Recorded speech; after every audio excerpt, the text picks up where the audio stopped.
Hello, Trombone Internet. This is Chris Van Hoff, assistant to the regional manager of the International Trombone Festival. We at the festival, of course, are huge fans of the pod, and we are really excited to invite you to attend this year's 2024 International Trombone Festival at TCU in Fort Worth, Texas. Dave Begnosh is our host. We have the world premiere of a brand new double concerto for trombone and piano with the Fort Worth Symphony. We have the American Brass Quintet. We have late night jazz featuring a Latin jam session. Like, everything is happening. All the cast will be there. It's the best hang in the world, and we hope to see you there. You can register for the festival still online at www.internationaltrombonefestival.com, and it's happening the last week of May. So go register. We'll see you in Texas.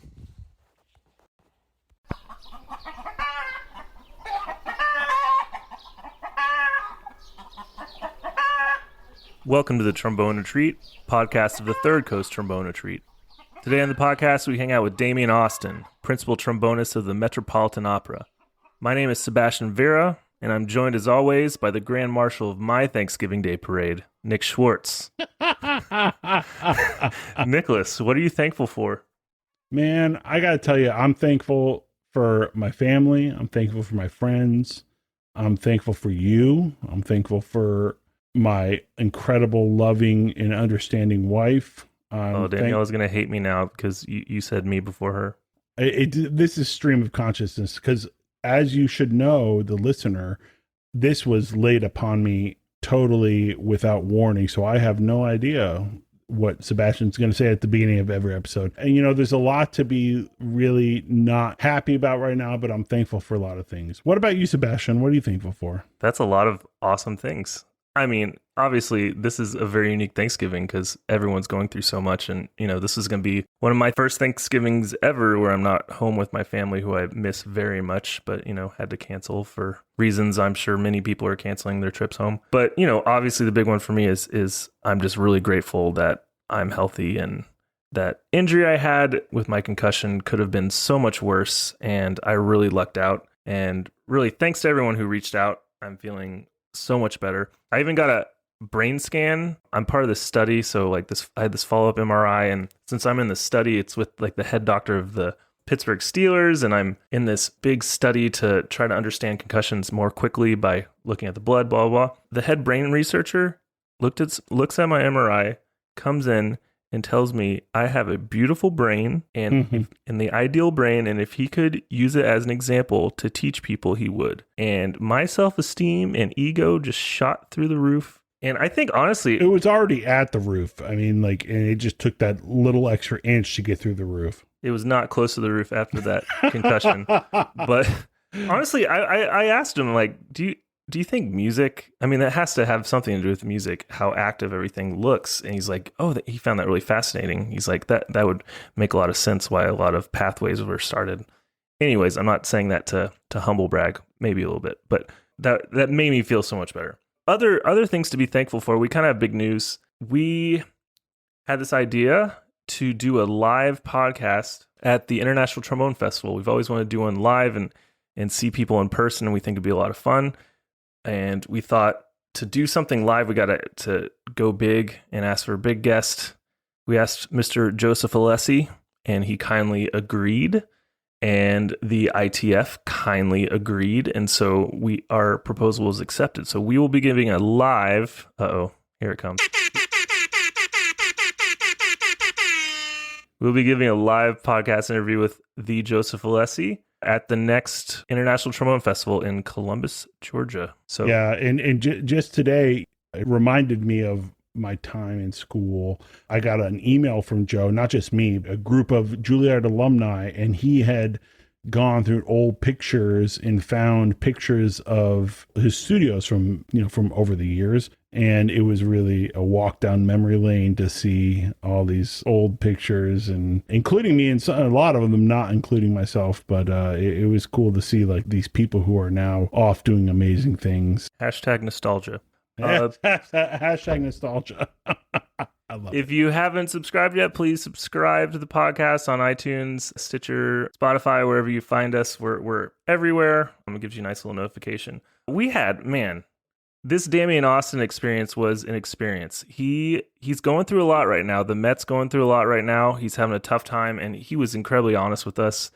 And he doesn't hold anything back. And you just kind of got to strap in. And he's one of the wittiest, most direct people we've interviewed. And he's just talking, leaving gold everything he's talking about.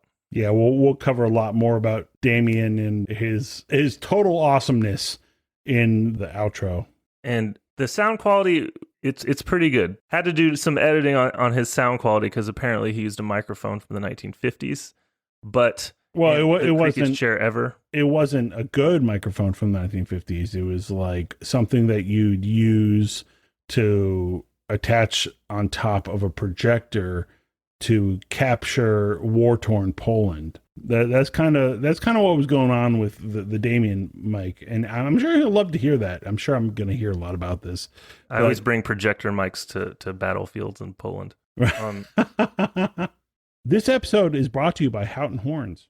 Houghton Horns deals Shires, Bach, Yamaha, Courtois, Greg Black mouthpieces, and is the exclusive U.S. dealer for Tyne instruments, as well as vintage and consignment trombones. Houghton Horns has newly expanded policies that make it easier to purchase and test drive the best equipment during a time when safety and staying home are top priorities. There's a 15-day money-back guarantee with free shipping on all new instruments and accessories, with multiple easy financing options on all inventory. Terms and conditions apply. Enjoy free in-person virtual equipment consultations with their team of professional musicians. Visit their website for exclusive Black Friday deals now through November 30th, including $500 off new instruments and $100 off pre-owned instruments at houghtonhorns.com. Enjoy the Demian Austin experience.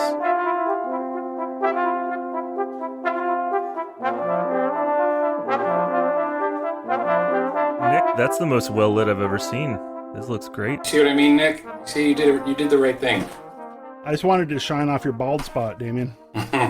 Yeah, you could. I think. See, I'm facing south, but I think everybody in the building back there can probably see this shine off my bald spot. Yeah. How you doing, Demian? I'm not going to say good. If that's what you're after. No, I don't want that. I want the honesty. It's terrible. This is a terrible on countless levels. Well, Tell us some of the levels. Well, I don't want to get into the work situation too much, but, that's been devastating. We're going on 7 months now. 7 months of no salary. That's true. And not much playing for anybody, but, but 7 months with nothing. And it's scary. It's getting scarier. And it's sort of, you think you're getting over the shock of it, and then another wave of it comes in. You think, oh my God, this really is happening. It doesn't quite hit home. It just doesn't quite get there for some reason. And then the days are flying by, which is weird because they're all the same. So the time flies, and then you're still trying to figure out what's going on. And the next thing you know, it's been another month, and there's still nothing happening. Same for everybody, except it's like all of us in the performing arts. We're stuck. Either somebody comes to help or let it run its course so we can get back. But yeah, it's a lot of nobody likes living with big question marks over their head, and we all are. It's hard. Yeah, that's the truth.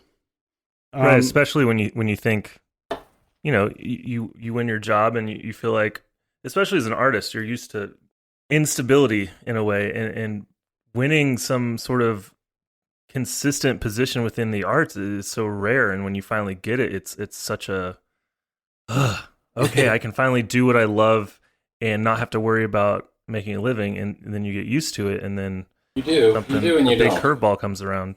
Yeah. I mean, that's another part. That's probably conversation for later. What you just said. Yeah, you get used to it and you do what you love bit. We can get into that later. No, I'd love to. But it is true. I mean, that was my 27th season. I was about to start my 27th season, and the rug just pulled out and that's the thing. Also, when you do anything you do that long, you get not so much. I mean, you do get used to it. You get used to the routine, but then when something changes, it's really. I just don't think you can really get your feet on the ground quite. I think it's normal. Everybody's that's going through it feels is it's just everything's very, very unreal because it's just everything's been taken away, which is what you hear about, when people get laid off of work or, in any job. It's just, but this is a particularly bad one because there's no, you have a skill and it's very specific and you can't do it anywhere. Yeah. It's not like, hey, why don't you guys just get a real job? It's like, that's nice of you to say. But first of all, I'm not. Oh, I never thought about that. Yeah, not qualified to do much of anything. And it's like, how many people that do something so specialized would immediately just say, well, I'll just get another job and do a new thing, and I'll work at the grocery store. It's fine. That's fine. I'm fine with that. I'll just change everything and make less money and not get depressed somehow. I mean, anyway. It's funny. I think that athletes go through this all the time, but the big difference is they make a ton of money that they can live the rest of their life on. I think that's the thing. I think that's why the orchestra jobs used and why the locals also there were pension plans. This idea that you could do this forever at the highest possible level is kind of it's unrealistic for a lot of people. So you don't want you should be thinking a lot like an athlete. That's a major part of it. So when you get a contract and these things like, look, look at me, I'm already into it. When they say you're overpaid, you say, well, first of all, where did you, based on what? Yeah. And then secondly, you say, okay, how long do you think I can do this? And how long should somebody do it? And do you want an orchestra with people struggling ever, especially, way late in life? And we've all been in places where that happens, and you can't blame anybody. But it's so much more physical. So the idea is you should be paid a pretty good chunk of money. You should be responsible because you never know when it's going to stop working, or something, you get an injury or whatever, and you're out just like an athlete. And so these pension funds were designed to say, look, you're going to be okay. We all understand that you have one skill that nobody cares about, and we want to protect you. Welcome to the darkest podcast on trombone. No, I mean, it's real, and it's what a lot of people are experiencing on varying levels right now. Mm-hmm. And it's tough. I mean, and it's good to hear from someone like you that is going through it in one of the most prestigious institutions and to see the height of what some of these things are happening. So how are you outside of negotiations? How are you spending your time right now? You're the first two people I've seen in 7 months. Well, it's good to see you. Really good. And I actually saw you in person last month. We met up in Riverside Park. No, I know. I do. I vaguely remember that. No, I remember. It was a highlight of your life. It was pretty close. I think what I've been doing is, obviously, I'm on the committee, so I'm on that bit of business. That's regular. But what happened was there was this understanding that I'm not going to get too into this because it's a long, difficult, convoluted story. But we have a nonprofit for our orchestra, this 501c3, and people were saying, let's just raise money for ourselves, and we'll put on our own concerts. We'll see how this goes. We'll give people when they need money. We'll figure it all out. And structurally, we had a lot of issues that are almost resolved finally. But it's been a really, really long, difficult story. It's basically starting a business and understanding it and learning. That's been my job, trying to set that up. And we still haven't done a whole lot with it because we've made amendments to expand what we can do, and we're waiting for the Attorney General to look at the paperwork and say go, and then we're set free. But that's been 6 months of anywhere between 4 and 8, 10 hours a day in meetings and trying to do research and learn about it, which is fine. It's good. It's good work, and it's really, but it has been all consuming and very stressful. Have you thought about getting out of the city at all? Or are you pretty much my dad lives upstate. He moved. My parents moved up there 5 years ago, and it's a nice place. Obviously, we went there as soon as we possibly could. I think we ended up. We were able to finally get up in June. Stayed most of the summer. It was nice, very nice. But it was like I was on the computer and in meetings and Zoom meetings all day. It was so strange. I've never seen time fly like this. It's been tough, and then every now and then I wake up and I snap it out of it, and I think, oh, it's still going on. It's weird. It's like a combination of time moving really quickly and also really slowly at the same time. Yeah, there is a lot. It's just, and in the monotony sometimes, even with stress, it just feels like, oh, this again, this stressful thing again. And he's always just, I'm so tired of being stressed. I'm almost bored with it. Yeah, there's been a lot of that. That's every day. Well, you're on the trombone retreat now, and Yeah, it's our job as not real therapists. So we're just going to talk about it. Okay. Get everything out. Have you tried the Schwartz therapy, which is you drink whiskey, you just stuff it down with some brown? Mm-hmm. That's a beautiful poem. I think you should probably work on it a little bit more before you broadcast that. It's just the first. Hey, just stuff it down with some brown. That's all you need to know. Yeah. The Dr. Seuss drinking method. Yeah. So you were born in Kentucky, but raised in the Bay Area. Is this correct? Well, yeah, basically. Wow, you're going way back. Yeah. Yeah, family was around Cincinnati, Ohio, on both sides. So I was on the Kentucky side, born in Covington, but raised in that greater Cincinnati area. But when I hit 8 years old, we all kept visiting California, San Francisco over and over, and eventually we made the big move. A lot of different reasons. Went back for the family, left because of the family. That's one way to put it. So went back to San Francisco and then was there all the way up till I went to Oberlin. Yeah. You left your Kentucky accent there. I never had it, but man, if I want it, it's right there. It's the weirdest thing. It is the most, and then sometimes I think, what is that? I think that might be the real me. As Paul Pollard, I've gone into the Southern accent, and he used to glare at me, thinking I was teasing him. I'd say, it's really not that. I like it.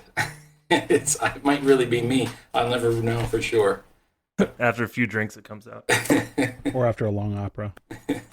So I see that you started on piano at a young age, and trumpet at a young age. Research. Nick, he did research. Do you ever do that? He's our research guy, resident researcher. Someone's got to do it. I'm scared that you were able to find anything about me, but please go on. So, you obviously came to music at a young age. Were your parents musicians? Were they encouraging it, or There's only one that I know of. And it is kind of strange. My great grandmother on my father's side, actually, I think that's right. Great grandmother or great actually got into Juilliard on piano, which I often forget about because she wasn't able to pursue it. But other than that, in terms of classical music, there was nothing.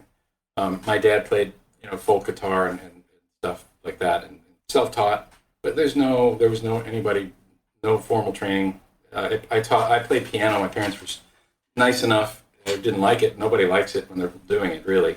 But that's probably the best. That was the best gift you could give a kid, is forcing them to do that, even if it's casual. Just like you get it in the head early. So when I was 5, I started playing piano, and then through junior high school, at some point something clicked, and I started to think, I like this Bach. I like Bach. I'll play some Bach. And that's a major breakthrough when the kid, that young, says that they like almost anything. Like I've got a couple kids, that is.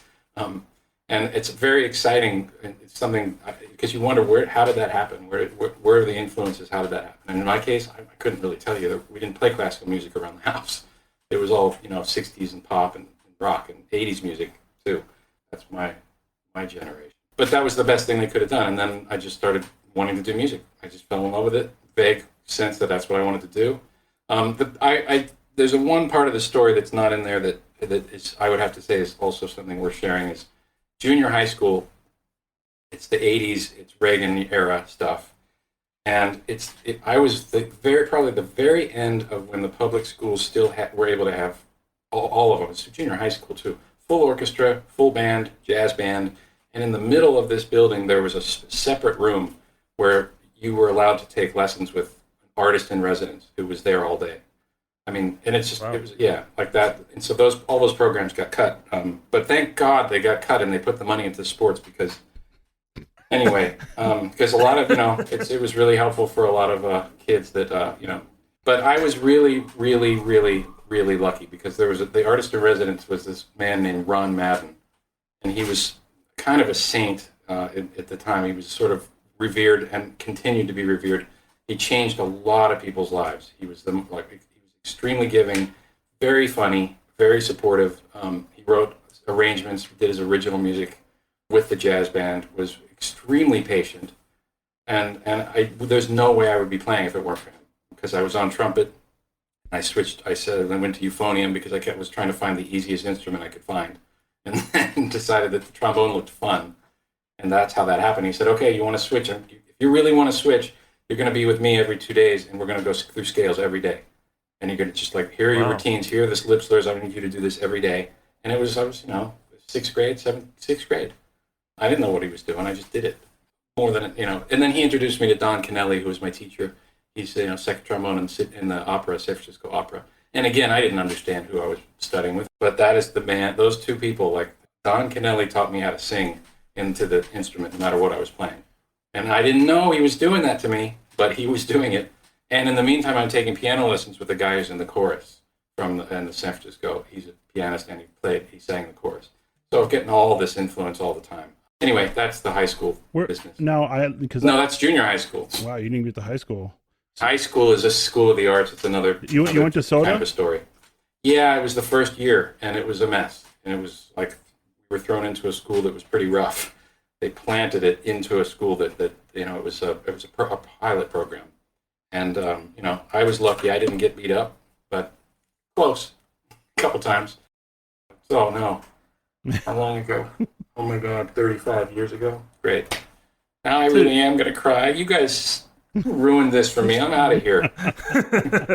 We just asked if you went to a school. I know. Don't let me talk. It'll always end in tears. That's a good rule, actually. Did you? So you had such a great foundation with opera. It sounds like, and of course you later came to study with Pear. Yep. In the Met. And did you? Well, I also studied with the great Ray Premmer. That was Oberlin. That was a different experience. How was that? I would love to hear about that first. I didn't know what good playing was in high school. I mean, I wasn't around a whole bunch of people. It's not like you're in a studio. Perspective is different out there. West Coast is a little different too. So I was in youth orchestra for 1 year, and I was playing all kinds of stuff. But it's nice when you don't know, first of all, how good you are or what's hard. You just play, and you don't realize what you're doing sometimes. That was a big part of it. So I auditioned I had 6 backup schools, and then I just auditioned everywhere. I didn't audition. I had to play the audition in San Francisco because we weren't about to pay money to send me out to audition. There was no money. So Curtis and Juilliard they were out. But Northwestern and I think Boston and Oberlin and a bunch of just 12 different schools. And I got in everywhere except for one, which was Eastman, because the audition setup, and that was a good experience because the audition setup was so poor, there was no warming up, and it was, okay, you're next. And it threw me so bad. So now when I talk to high school students about preparation, I always bring that up, and I'll say, if this ever happens to you, you say, I'm not ready, I need to warm up. This is important to me. You just leave. And you come back when you're ready, because if you're not going to be heard at your best, or close to it, you just tell them, hey, that's not right. This is the next 4 years of my life now, not to mention the unbelievable tuition, and you got to make it happen in 15 minutes, and they say, go, now, go, no, this is our time. That should never happen. I'm not saying that happens at Eastman, but it has nothing to do with Eastman. It was just that time 40 years ago, 30-some years ago. So, but it's a good learning experience because you realize, like, hey, you're the one in control here. Demian Austin trashes the Eastman School of Music. Next on the Trombone They changed everything because of me. No. Demian, that's a school I didn't get into either in my audition. Is that right? Yeah, and wow. I have this is my favorite audition story. I'm auditioning at Eastman, and I'm like, I'm not the next one to play, but I'm the one after that.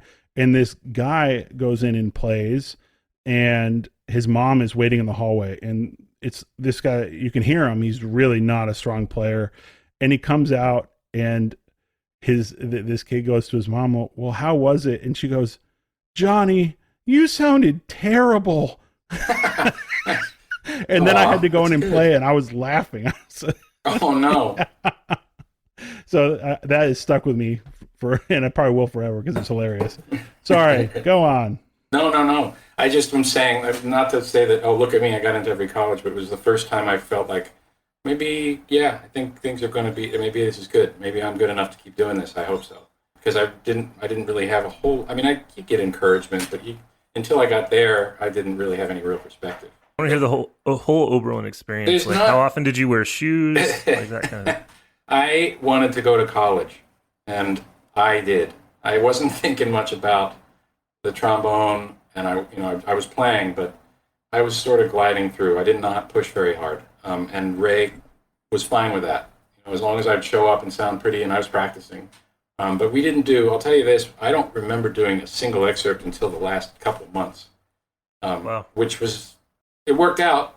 Let's say that, But I could have used a little bit of that. But that just to give you an idea of how things were. It was sort of like, I just played music and we just played together some stuff. But playing with somebody with that, like his sound was remarkable. Just to be playing, warming up every lesson, warmed up a little bit together, and it made you play better. And he was just a natural, lyrical, beautiful player.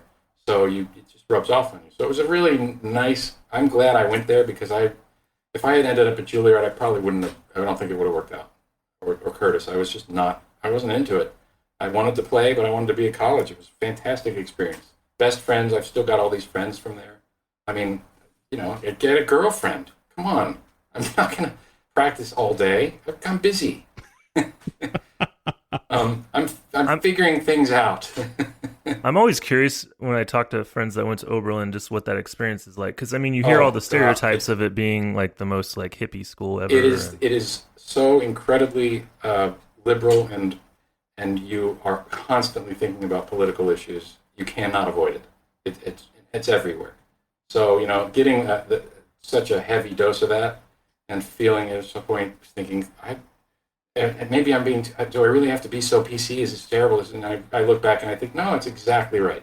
Go as far as you can and be as sensitive as you can, and then figure it out later. Because the alternative is what we're seeing now, right? Right. This backlash of being said, like, no, PC's wrong. Political correctness, it was a term that was just not proper. Being sensitive to all kinds of different issues, being open-minded, being, listening, things like that. Like, ugh. That's hippie stuff. That's PC. No, it's just humanity. Give me a break. So, yeah, they went too far, and I continued to stay in touch, and I thought, that's even worse than when I was there. So you were there during a pretty, tumultuous time, kind of not as tumultuous as now, but I mean, this is probably the Bush 1 First Bush and Desert War, Storm, and yeah. pretty tough time. Yeah, there were the murals up, but it was a lot about personal identity issues and cultural issues. And it's good. Everybody should spend a bunch of time thinking about that stuff. Yeah, because having these experiences, like going to a school and getting your heart broken, dating girls, whatever, and being around people from a lot of different backgrounds and majors and people studying different things. I mean, it contributes to who you are, right? Sure. And helps your playing, I imagine. Yeah, I think so. I mean, not having that high stress, but just being able to just find my way with it and play. And, I was not too irresponsible with the playing. I was pretty regimented on my own, but I also I honestly would heavy duty technique every now and then, just because I just wanted to play faster or better or clearer or whatever, and I would just do it, but there wasn't a lot of guidance, or there was no pressure from Ray ever. It was just, I just was, figuring it out.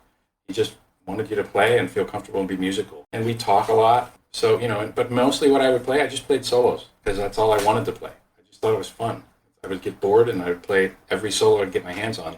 And then I went to Aspen between junior year and senior year and studied with Per, who was the guy that actually admitted me to Oberlin before he left. So that was I finally got to study with him. And then I was hearing some different kinds of players, and it was a different environment. It's like it was a different level. Some of the players, nothing. There were some great players at Oberlin too, but it was definitely like, you're not going to Aspen if you don't want to really play.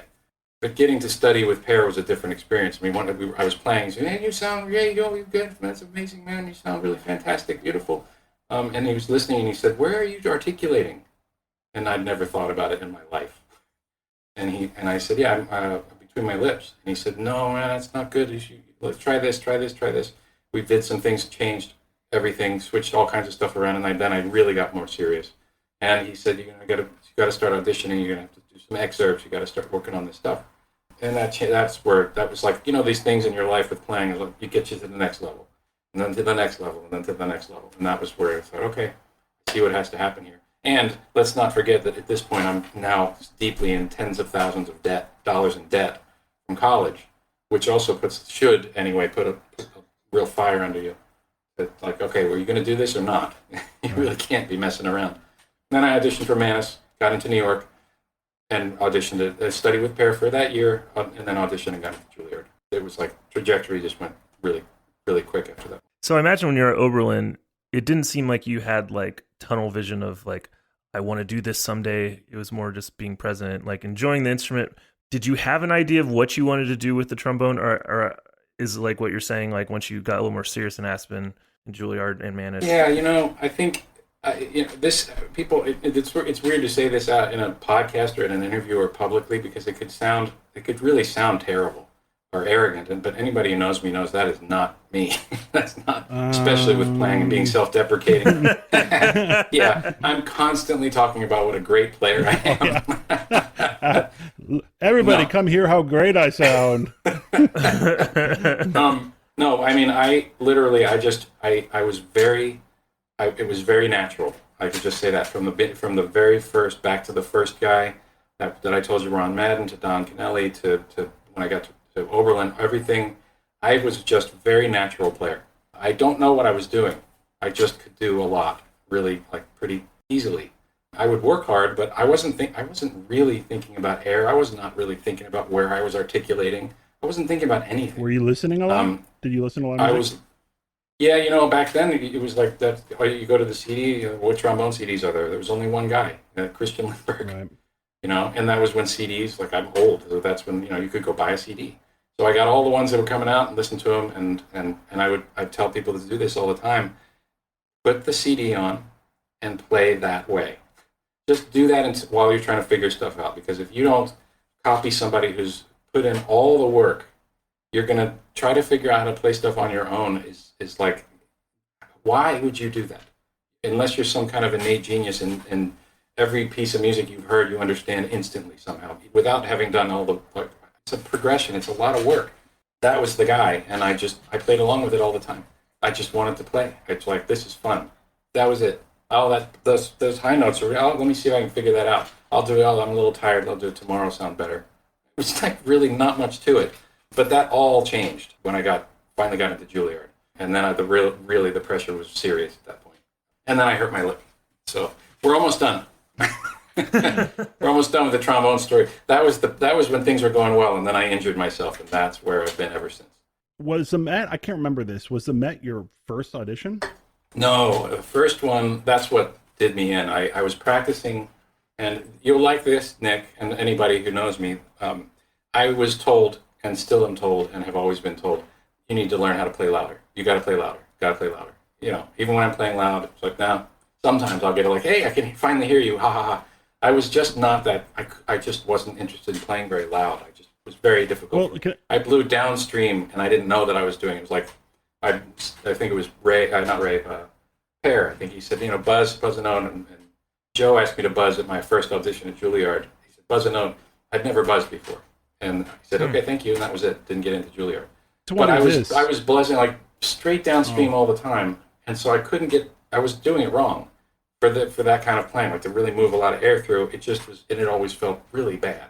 So then I was starting to figure it out, overdid it, and really, really screwed up my lip. And then I wanted to get the San Francisco job because I wanted to go back to San Francisco. So second trombone opened up, and I thought everybody around me seems to be practicing 4 to 6 hours a day.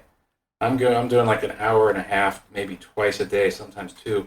And so I just forced myself to do it. And it was a huge mistake. I really hurt my lip. Never really got over it. Along the same lines as, you would listen to solo CDs or the solo CDs that Christian had out at the time. Were you ever attracted to like loud orchestral brass playing? Yeah, I liked, if I liked the music, I would listen to it. And there were some brass sections I liked. I mean, the things that I really liked, I liked listening to Wagner excerpts. I was a real nerdy kid. We had the Bernstein, the record, great performances series and things like that. And so the things that I liked, I would put on a tape and I'd listen to it. Then I think there was I really liked the Hindemith, those San Francisco recordings. Right. My mom worked there for a while, and so she actually brought some of the recordings home sometimes. So, and I'd go see them because we get tickets. So yeah, but in terms of the brass, I liked it, but did I listen to brass music? Very little. Mm-hmm. There was all kinds of other stuff, and that was that first teacher I had. And it was all this other music that I was listening to. Well, yeah, the reason I asked is just because, I think that we tend, not always, I mean, as we get older, I think we mature and hopefully, but we tend to like to play the music that we listen to, right? And if someone wears out Bruckner 4 with Chicago Symphony, that's going to be their aesthetic, right? But if you listen to like art songs from the 1700s, I think that your playing is going to be a little bit different. You know what I mean? Are you suggesting that I listen to too many art songs from the... Is this your backhanded way of making some joke about how I can't play loud? Because I'm used to this, so just say it. This is really an intervention. This is an intervention. This isn't actually... I've just always wondered if there's a hole in your trombone or like what's, Yeah, I'm kidding. I'm going to pay you a lot of compliments here coming up real soon. Here, put your headphones. Here, put your headphones up a little closer. I got... He just pulled his trombone up like he was going to play. Yeah, so that was a thing for me, a big deal, and I never got over it. And especially when I hurt my lip, it was like playing loud has been just bruised me up, always has, and especially after I injured myself, it was just really tough. But it's not like I haven't had to do it over and over and over and over and over. But doing that messed up all my consistency with solo playing. Like I couldn't figure out how to do this job and play the way that I loved the most. Little moments here and there, like I had that Hamlet solo that we did. I'm still very happy, obviously really proud of that, and some things along the way. There's lyrical stuff, but I got to play Bolero. I got to do some of these big things, and that was all fine. But being able to sit and play, an entire solo or do a recital program, that hasn't been in my grasp for a long time. I just never could figure out how to do both. It was either that or the other thing, and one of them was a job. So that's the one I had to go do. Right. Not satisfying, not entirely, not really for me. But that's what I was saying in the beginning when you were saying, you're lucky and you're doing what you love. True, I love the music, but I never got to play the trombone the way that I really, really wanted to. But the Courtois CD that we put out, that was it. That was like, I'm going to go all out and do this. Timing was right. It turned out pretty. I'm happy with it. But man, that's a hard thing for me to do. Been trying to do it now because I'm not working, but it's hard to get back to that. Yeah, you mentioned a couple of things I think that we should just make sure to plug real quick is that Hamlet solo. Do you know if that's still online? Yeah, it's on the Met player, but yeah, that's all I know.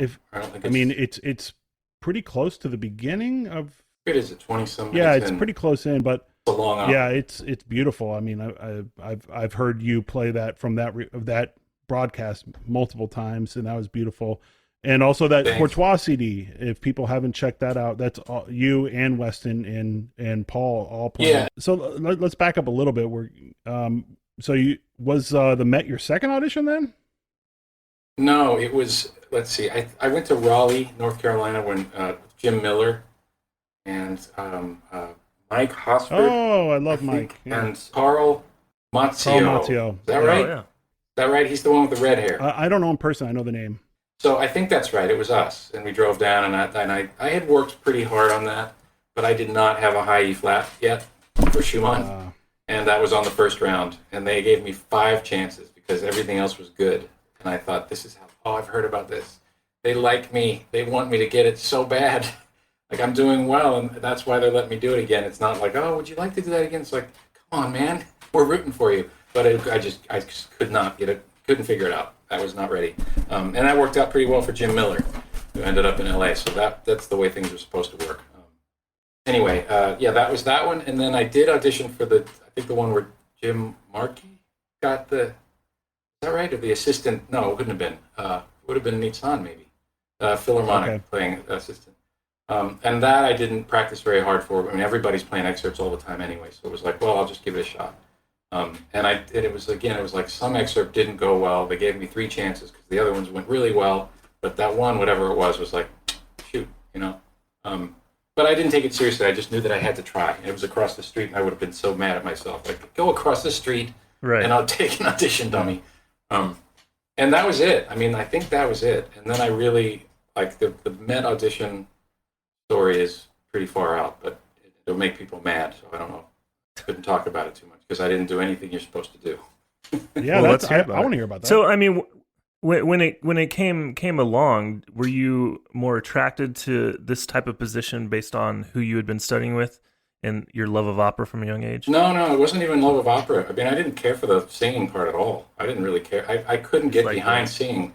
I mean, I remember being at school and we would study leader, and it took me a long time to be able to get that sound of a voice in my head. Like the vibrato would drive me crazy. I just couldn't stand it. It was like so intense and just not natural. So, I think everybody goes through that. The first time you hear it, you think, what is this? And it's especially young, and then eventually you start to realize, oh, I see. I get it. But no, it had nothing to do with that. This summer before my last year at Juilliard, Miguel Harth Bedoya, who's Fort Worth conductor, he was looking for players to go down to Lima to fill up this orchestra that he was building. That was going to be corporate sponsored. And so they had the National Symphony, which was not well paid, and everybody there had to take second jobs. Not everybody, but it was a tough, right? It wasn't a great gig. So he was trying to have a new model. That's what I remember. Anyway, and nobody wanted to go. And I said, "Are you people crazy? You're gonna get paid. You get a little bit of money. You get put up. You're going to Peru. You get to be in Lima for 3 months. Why wouldn't you want to do that?" It's just people didn't have that sense of adventure or whatever it was. And they said, I told him to give you a call. And I said, yeah, please. Let's do that. That sounds good. And it was a fantastic experience. And again, it was like I had already hurt my lip. We did things like Gazzaladra, I guess, William Tell, Bolero. We did some pretty standard rep stuff that was good for auditioning, weirdly enough. And again, it was like, I'm not dealing with this trombone thing right now. I'm going to warm up and do my job, but I'm in Lima. I'm going to have fun. I'm going to enjoy myself, like Oberlin. It was like, but so my playing kind of started to go down a bit, but I did find like, okay, I could play Bolero cold now. I pick it up and he said, and he was speaking in Spanish. We do these run-out concerts. I didn't know what we were going to play. And then he'd be talking to the audience, and then I would hear, I didn't know what it was. He said, and then I'd hear the word in the middle of nothing. He would say, Bolero. I'd say, no. No, trombone. No, come on, But then I just squeeze it out. So I was learning a lot, believe it or not, in this place. And then 3 weeks before the end, somebody said, I guess your teacher's been trying to get a hold of you. We just got this fax that says the Met audition is coming up. We should probably explain what a fax is to our listeners. Yeah, right. Yeah. And he had gotten hold of, he was like, where are you? This thing, the applications were due, and because I had advanced in San Francisco at that audition, he said, our policy is if you've advanced in a major Ixom orchestra, then you don't have to send a tape, and so that's good. Just send everything. Tell them what you've done. So I got to write a resume. Okay. So that happened, and when I got back, I got the list as fast as I could. I was not in good shape. I was still having such a good time in Lima, playing, enjoying myself, but not. This was I had gotten way off track because I was really enjoying the experience. So I had to put it together when I got back really fast. So, okay, which recording should I study? What is this piece of opera that I've never heard of before? What is this? Here's the music. Okay, I'll listen to it. I can't find that recording. I can't hear the trombones in that one. Magic flute, right? For that example. It's like I listened and I said, what is this? Okay, and it's just like, okay, you know how music goes, play the music. I should probably put the metronome on, but I don't have a lot of time for that kind of work. So I did all the things that I completely went up by instinct. I just went all musical, and I was careful. I studied, I did work really hard on it, but I don't think it was 6 weeks. I think I had 6 weeks to put it together. So, I don't recommend that. Well, it worked out.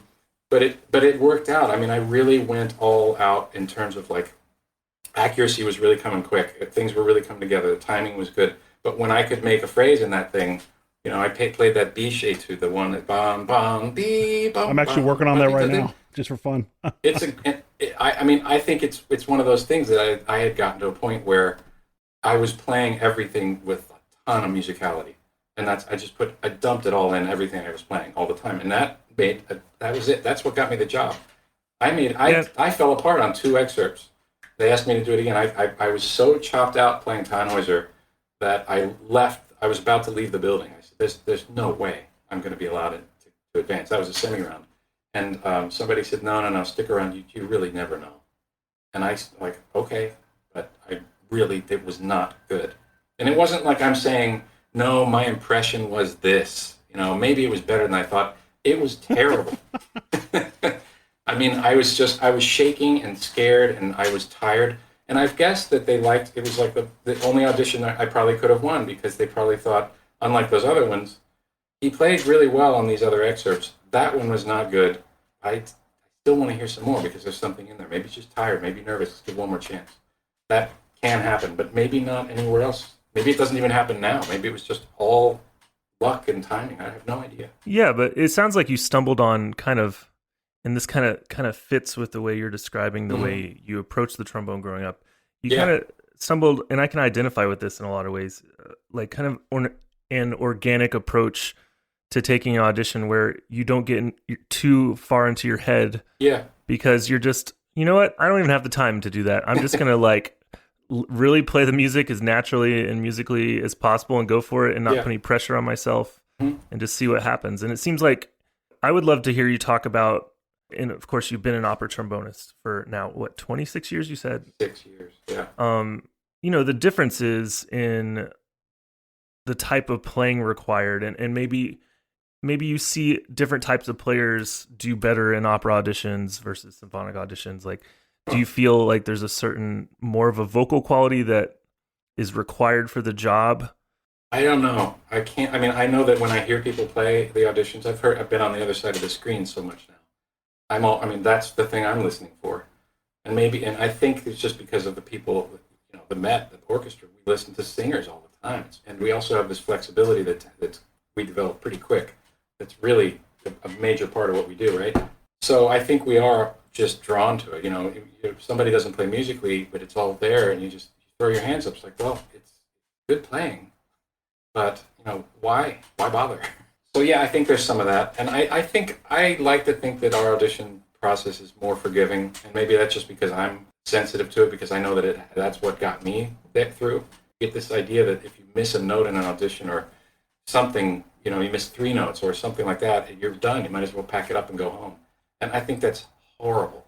I don't understand it. Everybody should be allowed to miss notes under that high pressure situation, and the whole picture should be what you're voting on. Granted, there are a couple things that I always will tell people, like, if you play out of tune, you can't go.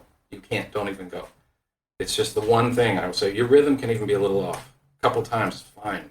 But if you play out of tune, everybody will say, I can't play with this person. That's the one thing that I will always, So in terms of that's kind of the whole picture of that. But when you're talking about people that pick an excerpt, so that's opera, it's an overture, whatever, Gazzolatto or something. You both teach, right? And you've heard people play it, and you say, you've got to do more metronome work. You've got to fix the rhythm. You've got to fix the rhythm. Well, I don't know why that is, right? It's something that I've thought about a ton. Like, why is somebody rushing or dragging? They don't think they are. So what's going on?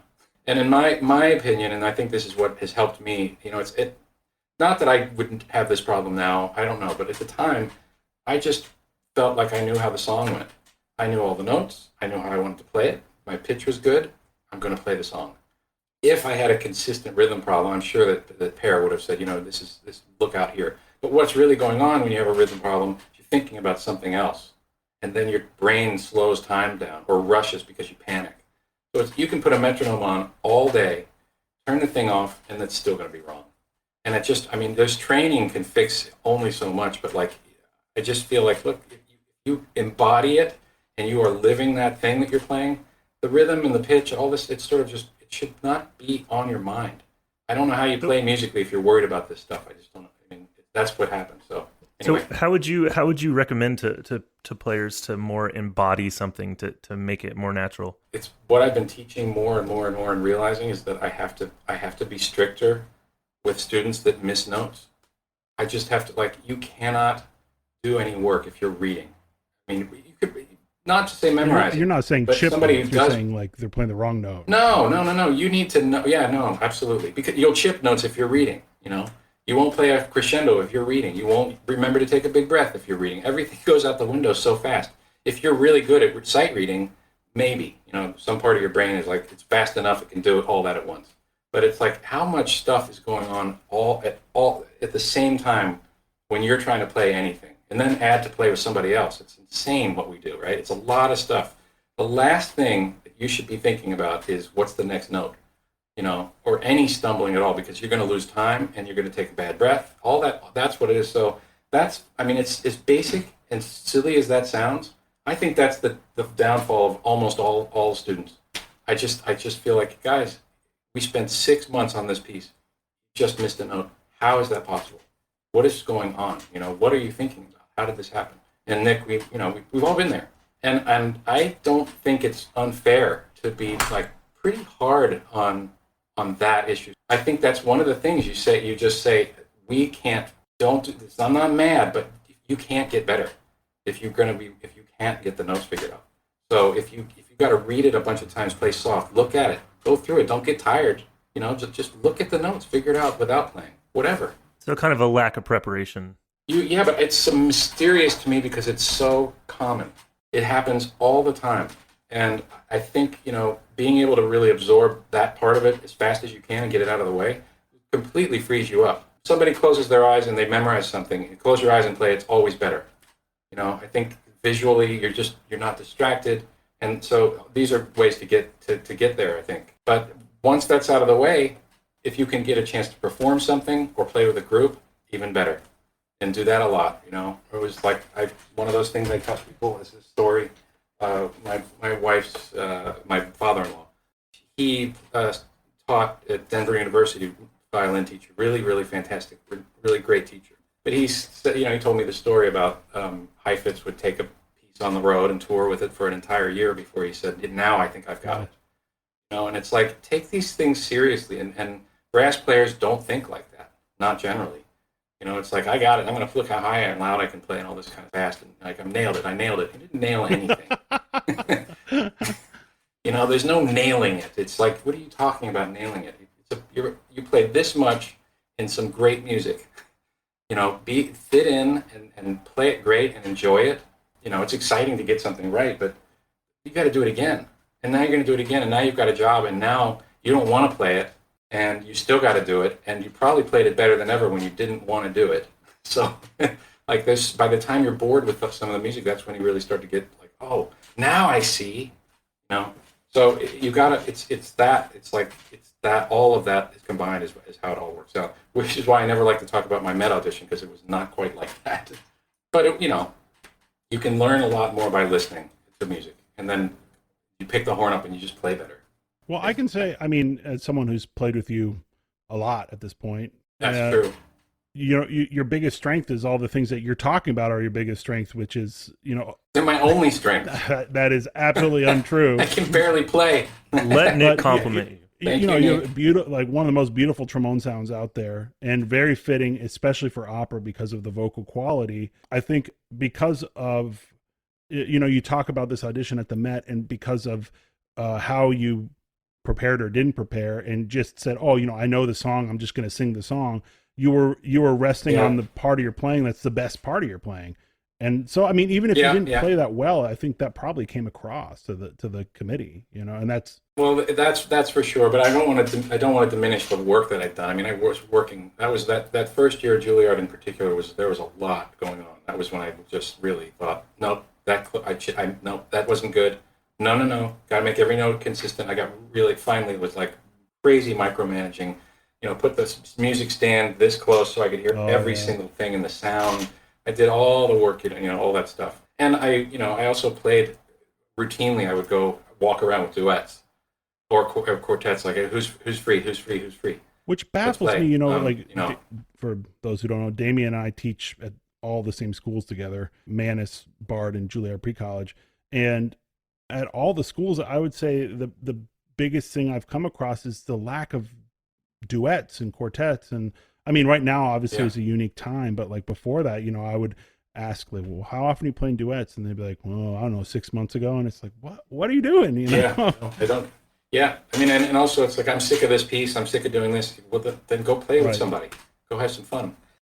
Hearing your story kind of brings up a question to me. you grew up kind of, I don't want to say the word free spirit, but you weren't just like this tunnel vision trombonist where I want to play in an orchestra, I'm going to lock myself in a practice room. You kind of took an unconventional path. You were open to new opportunities. You wanted to experience life, and I think this all aided your playing. Mm-hmm. But now, and I'm talking about pre-apocalypse times, playing in the Met is literally could be the busiest job on the planet. Mm-hmm. So how do you how do you reconcile this part of yourself that wants to be experiencing things with this incredibly busy 27 operas a week plus rehearsals? I mean, you're splitting time with we split it. two principals, but how do you reconcile these two parts? I don't like doing the same thing all the time. It drove me up the wall. I was 24 when I got the job, right? And I finished up Juilliard. It was my second year of master's, and it was, I'm going to finish this up. I'm going to figure out this job. But I had maybe played 10 concerts in all the years that I was at school. I mean, not many concerts. I was in way over my head, and that's like, oh, now I have to do the job. I still remember Pear said that. He said, man, you got the job, but now you realize, now you have to actually do this job. And I thought, I don't know how many people have actually thought about that while they're preparing. Not that you have to necessarily, but then you realize it's every day. And then you're starting to think, how am I going to practice? What's going to happen here? I'm tired. This is a lot of hours. There's a lot of repertoire. I don't feel like playing that kind of music today. I'm not ready for it. I'll warm up. I'll be careful, but I can do it again. And then that was a heavy night. Wow, we just played Nabucco. My chops are busted. And now the next day it's a totally different piece. Or, and so you balance it with the other player. That's for sure. You couldn't do it otherwise. But still, sometimes it's just, you're trying to stay on your game all the time. You're trying to, and you're performing, and you really got to deliver. And I was not in a good way for a while. It was tough. I had lost a lot of my natural playing because playing in a pit, there's not much feedback. Really tough. Very strange feeling. And that's my least favorite part. Oh yeah. And in particular, where we've got to sit at the pit, like for doing big stuff, all the Wagner, all the Strauss, like a mile Magic away. Flute, even sitting in. It's unbelievably nerve-wracking. Like you just sit there and you get very, it drove me nuts. And I'm sitting next to a wall, and playing, right at the Valkyries or whatever, pick all these spots, or then like go from that to the soft chorales in Wagner, and you just very naked. Terrifying. Yeah, and Wozzeck Wozzeck was the thing that got me tenure because I could play that back then, especially. I really liked it, and I just got my head around it. It was good in the audition too, and I just felt like that's where I started to feel like, okay, I think I get this. It's my time to play. Here's where I'm going to play. No second guessing, which is the number one thing. I actually teach that all the time too. It's like every time you play a note is your chance to not, is to say now.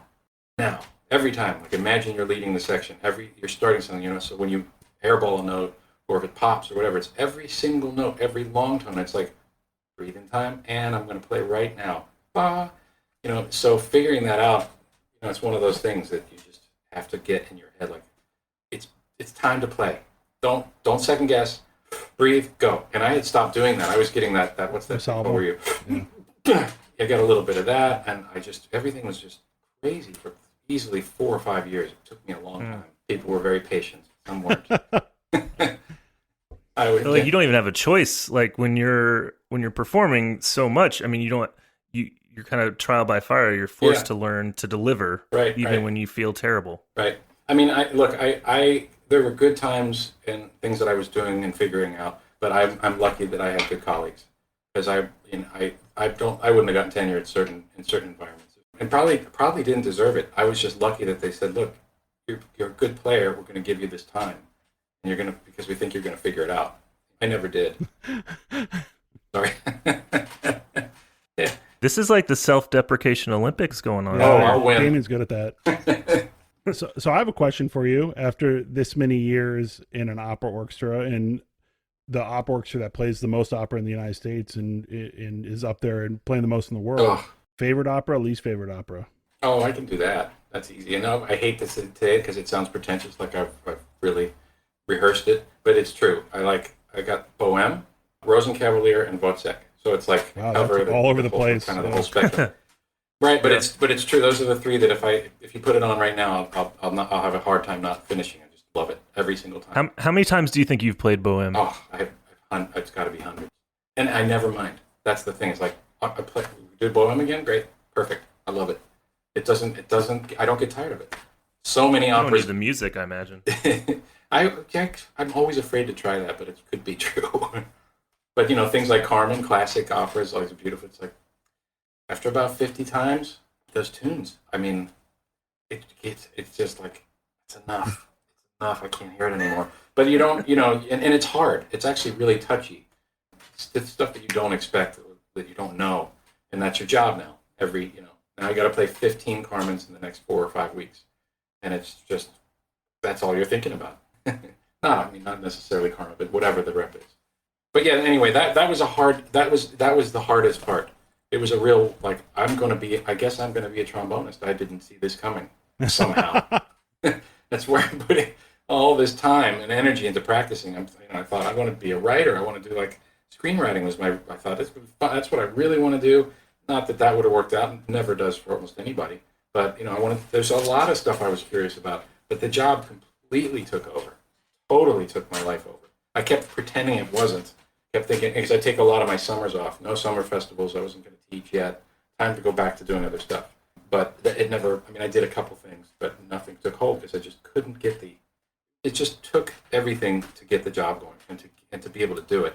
So then I had to realize, stop it. You have this incredible job.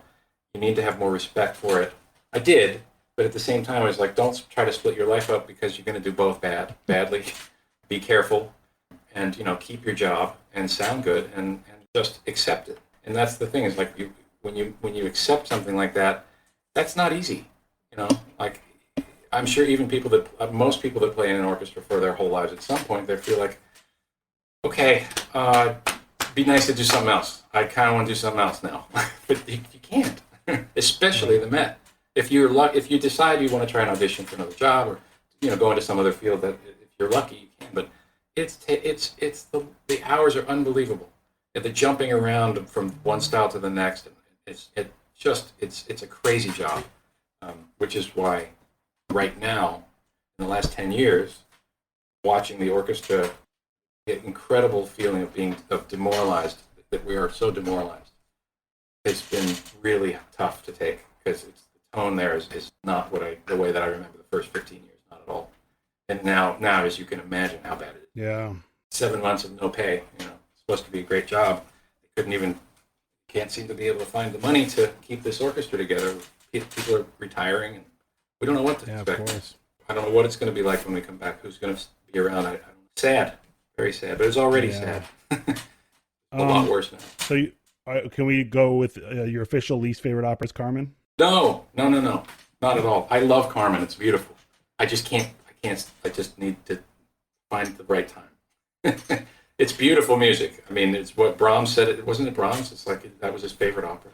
Well, Wagner's. You know right. what Wagner's favorite opera was when he was getting going? Norma. What? That's unacceptable. I don't. It's Well, it is, beautiful 'cause music, that is but everybody's it's just least. such a pain to play. It's so boring. All the Bellini stuff. The only time I ever like it is if I'm out somewhere or something's on the radio and I hear an aria out of context. It's and I think, beautiful That's music. beautiful. What is that? And they say that's from Norman. I think Yeah. no way. That's from Norman. That's familiar. Why do I like this? What? And then in context, it's just it's a long night. Having a good cast can get you through sometimes. Yeah. On some of these really boring ones. And you say you love Bohème, and so you're saying you don't mind if trombone isn't super featured in Bohème. We can play, but not at all. you don't. So you don't mind if it's really good music and you're just sitting there. Not a bit. No. At this point, much better for me. The pressure starts to get. I honestly, I have been living with injured chops for my entire career, plus a year. It's been a balancing act for me the whole time. I talk about it with players and people. I talk about it a lot. People don't Nick. You say, yeah, you're fine. You sound great. But it's it is a balancing act. But you do sound great. I Almost all the understand time. you don't. It might not feel great. Well, it's a challenge, but it's been a massive challenge. To not have that obvious is that's what I focus on 80% of the time I'm playing is managing this thing that happens. Does it hurt? I'll get pain. I do sometimes I've gotten pain, but mostly what happens is my lip just stiffens up.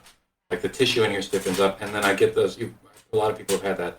You play, and you get a little, like a hot needle goes through your lip. Whoa! That's how it first happened to me when I was playing. So Blažević opened up the sound. I felt fantastic. I wasn't tired. It was like, I'm getting it. And then just out of nowhere, sitting in a big Juilliard room, it's just a needle. And then from then on, it was like, and every time I picked the horn up or buzz even, it was like, ow. So that's where it started. And then I started doing different kinds of exercises and playing a little bit differently. That's actually, in a lot of ways, that might be why I got my job, because it was like, you need to pay attention to your embouchure and your air a little bit more, because I was doing something clearly really wrong, I wasn't doing anything, wasn't firm up down here, I didn't do this thing. Take a screenshot. There's a lot of truth to that works, and I was Have you considered, like, just singing through your trombone instead and trying to, like, fool people? I've done that, no. Or, like, really high notes, sometimes you can't tell the difference. What I think our listeners really want to know is seven examples of why my 1 year in the Met was the highlight of your entire life. Oh, yeah. How's Nick in the pit? Well, actually, I know how Nick is in the pit. Yeah. It's really hard to pick any one thing, Nick. Yeah. I was gonna say your sound, but that's not. I don't think that's true. Wow. How often was he making, like, fart noises with his hands to, like, go along with, like, cello lines? Very funny with his hands. Good one. Yeah, I need to learn how to be. I don't think they're fart noises. I don't think you just leave the farts. Noises off. Yeah. He's a good, healthy young man. Thanks, Demian. Yeah, I'll send you some Rogaine for that. A lot of fiber. Oh yeah. Gosh. I mean, look, I got it going on too, dude. It's not good. No, I just gotta commit. Yeah, I know. No, I'm ready. Again, this means you have a lot of testosterone. You talk about the accepting. I accepted the job. I accepted my lot in life, and I have accepted my hair loss. Oh God, it's all fine. I call it my countdown to loneliness. Oh, it's worse than that. I'm going to tell you. Oh man. Oh, worst opera. You asked about the worst opera. Yeah. There's a horrible opera that's never played that we were going to do this year. Apparently, they brought it back. I barely remember it, but I just remember sitting there thinking, "How is this possible?" And I think it's a Bellini opera called Il Pirata, Pirate, and it's just I don't really remember much except sitting there thinking, "This might be it. This might be the one." It was the tenor at the time was really not. He was struggling badly, and I think it was with Renee Fleming, and she sings beautifully, but and maybe it was the bad time too, because it was maybe we did too much Donizetti and Bellini that year, and I just had it. But like Elazir, love Elazir. Lucia, I can sitting through that opera. I love Lucia. Everybody loves Lucia. I know. There's some spots, but when I played with you at first, I hated it, and then my fault. The tune. Well, yeah, you were not happy to be there playing Lucia. Let's put it that way. Yeah, I know. But then the tunes kind of got going, and I was like, yeah, no, it's great. It's a great opera. The trombone parts are nothing, of course, but I mean, you got stuff to do, but it's not important, It's hard. That's hard, man. That's technique. So, I'm trying to like practice my arpeggios now. Wow, it's pretty good that I can't think of any that I don't know why that is. I can think of one you really block hated. it out. Maybe. Oh yeah. Exterminating Angel. I don't like the new stuff. Yeah, the Exterminating Angel. That was me. I had this. I really. There was a spot in there. I thought I had to really. I went into a quiet place to get through it. You thought you were quiet. You were expressing out loud the whole time. Yeah, it's I do enjoy myself in the pit sometimes, way too much.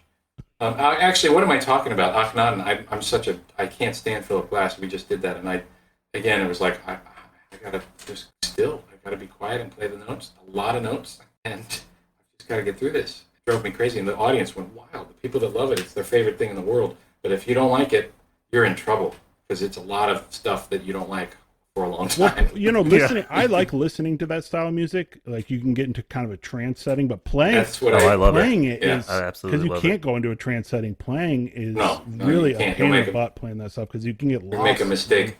Yeah. Well, it's not written. It's orchestrated for after it's been on a synthesizer. Right. There's no place to breathe. All these they had to double almost all the parts. It was like.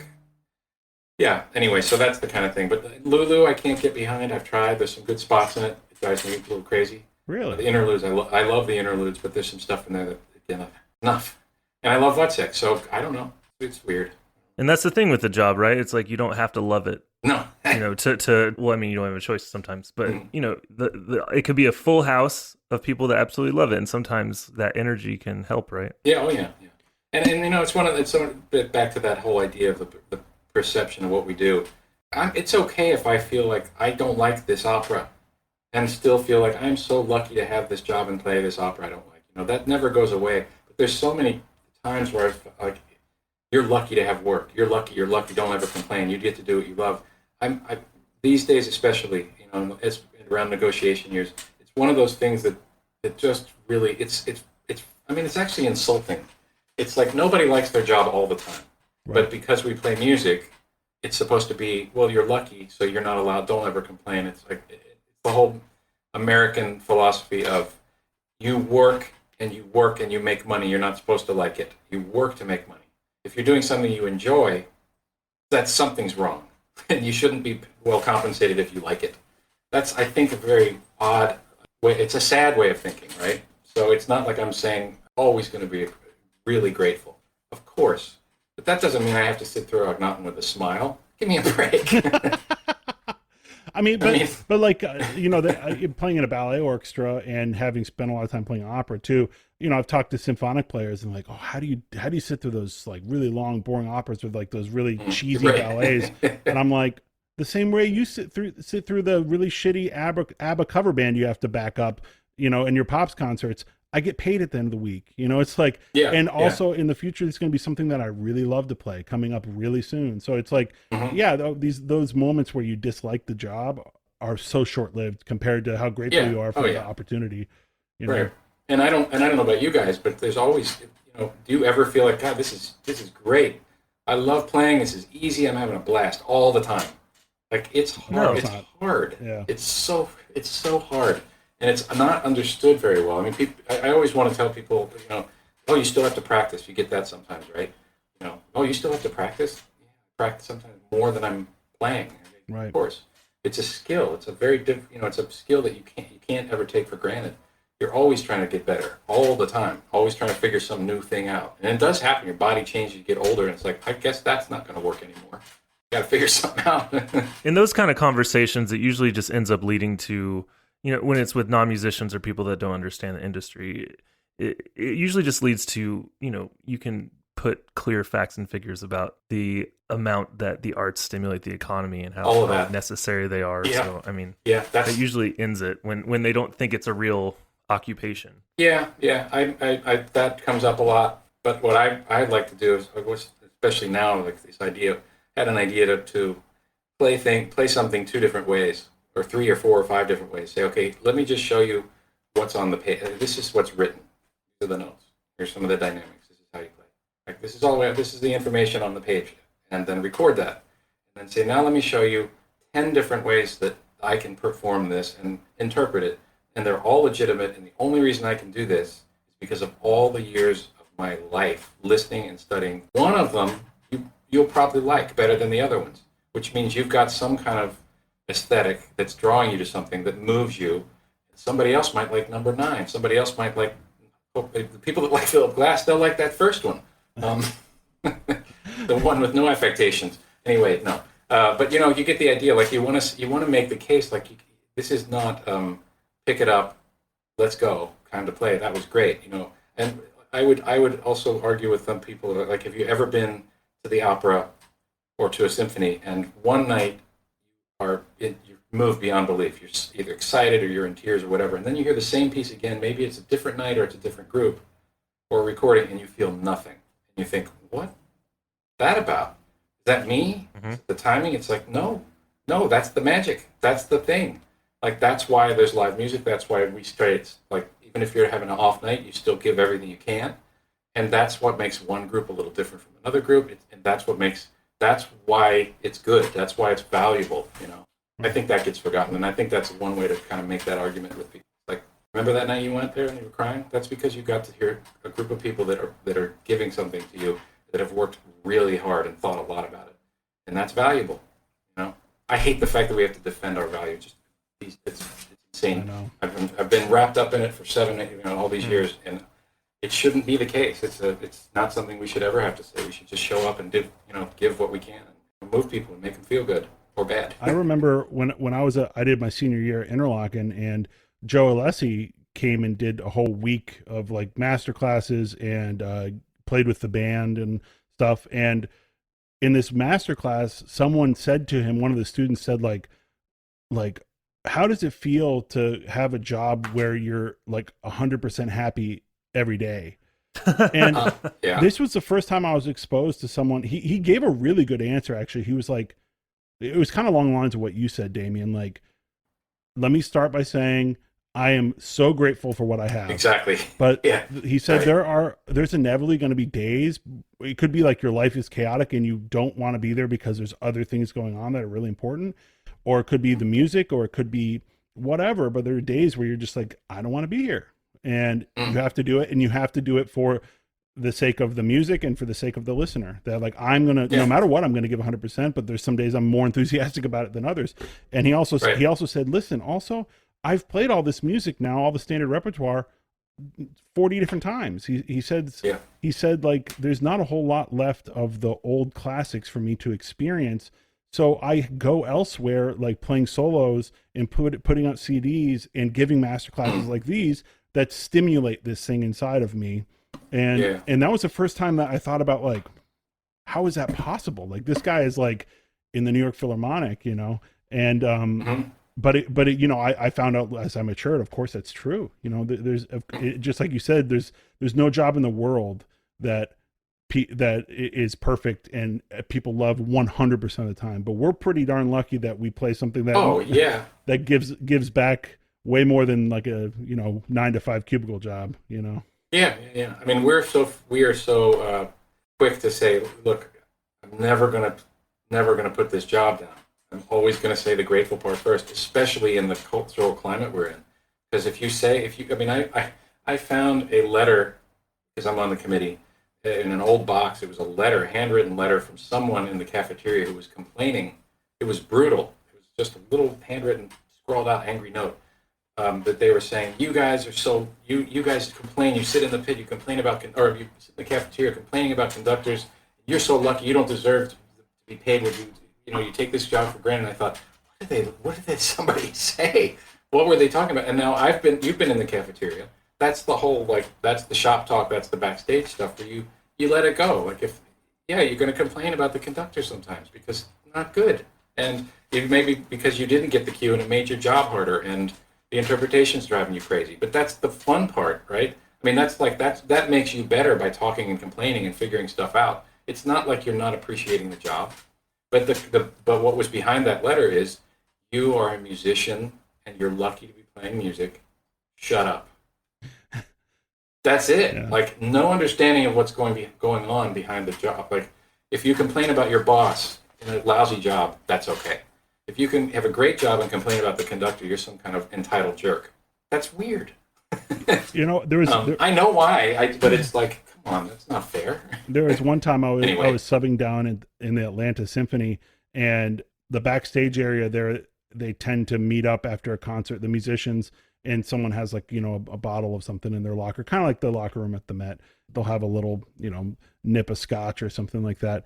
And they were all complaining about the performance and the conductor and this, that, and the other. And there was one of the, I think it was a bass player, his girlfriend was in the audience and met backstage with us, and she's not a musician.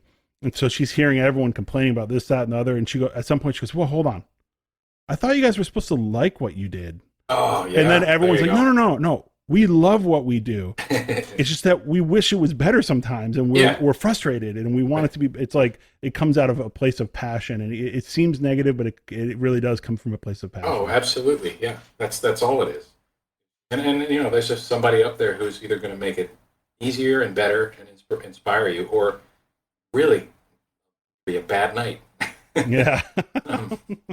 And just disappointing, really. I mean, I've had, what it's like when you hear a great piece of music and interpreted poorly. It's like, I've been just recitals and heard recordings, and I'm sitting there thinking, I want to jump out of my skin just like, oh, you missed that. You missed that and that. And there's so, oh no, come on, you're supposed to do this here. Yep. It's frustrating, but that's fun in a way. And it makes you better because it means you've got an opinion. Yeah, and I mean, if you don't have an opinion, then what are you doing? Yeah. How do you get better? How do you say anything? So, Demian Austin, Yes, principal trombonist of the Metropolitan Opera. Yeah. The title, do you feel pressure with that title outside of the orchestra, inside the orchestra? yeah. I mean, I'm a weird player. Everybody knows I am not the great show off. I'm not going to do that. I can't. I play the way that I do. I've had great things happen. I've had some pretty bad things happen, and it's a long career. And it is a career. I am not anywhere near the caliber of chop master that any of the players that I look up to and like to hear. I just don't have it. I wanted to have a career. I love music, and I'm serious when I say, like, Nick, it's like I've always told my colleagues, don't underestimate the balancing act that you're watching. When something goes well, and I'm maintaining. But the problem is, like, you talk about not being satisfied. When you spend so much time maintaining, it's frustrating. So I feel the pressure because it's like, God, I wish I was doing more. I have a lot of stuff I would love to say and play and do recitals and get out there more and do CDs and do a ton of stuff up here. But it's a balancing act for me. And so the pressure, like, oh, who is this guy who's been playing principal, but he never plays anything. I want to hear a solo. Let's go. We'll take this on the road. Go tour. Go do this. And it's like, man, if I even was able to get a few things together, if I'm going to be at the Met doing some Aidas and maybe doing some magic flutes and the rest, I can't do both. I've just never been able to figure it out. And I am jealous beyond belief. I wish, I see all my colleagues that can do it. It was never going to be me. So there's a lot of pressure. I always feel, I wouldn't say pressure. It's more like I feel like I'm disappointing people and myself. It's just always this, like, I can demonstrate something. I can get through a chunk. I can play it really well. But from beginning to end and performability and consistency is just not can't do it anymore. Happy to do it in lessons. Thank God I can do that. What about, obviously you're busy with the committee now, but with this unforeseen free time, have you imagined doing any of those projects? I'm trying, because I'm not hitting anything particularly heavy.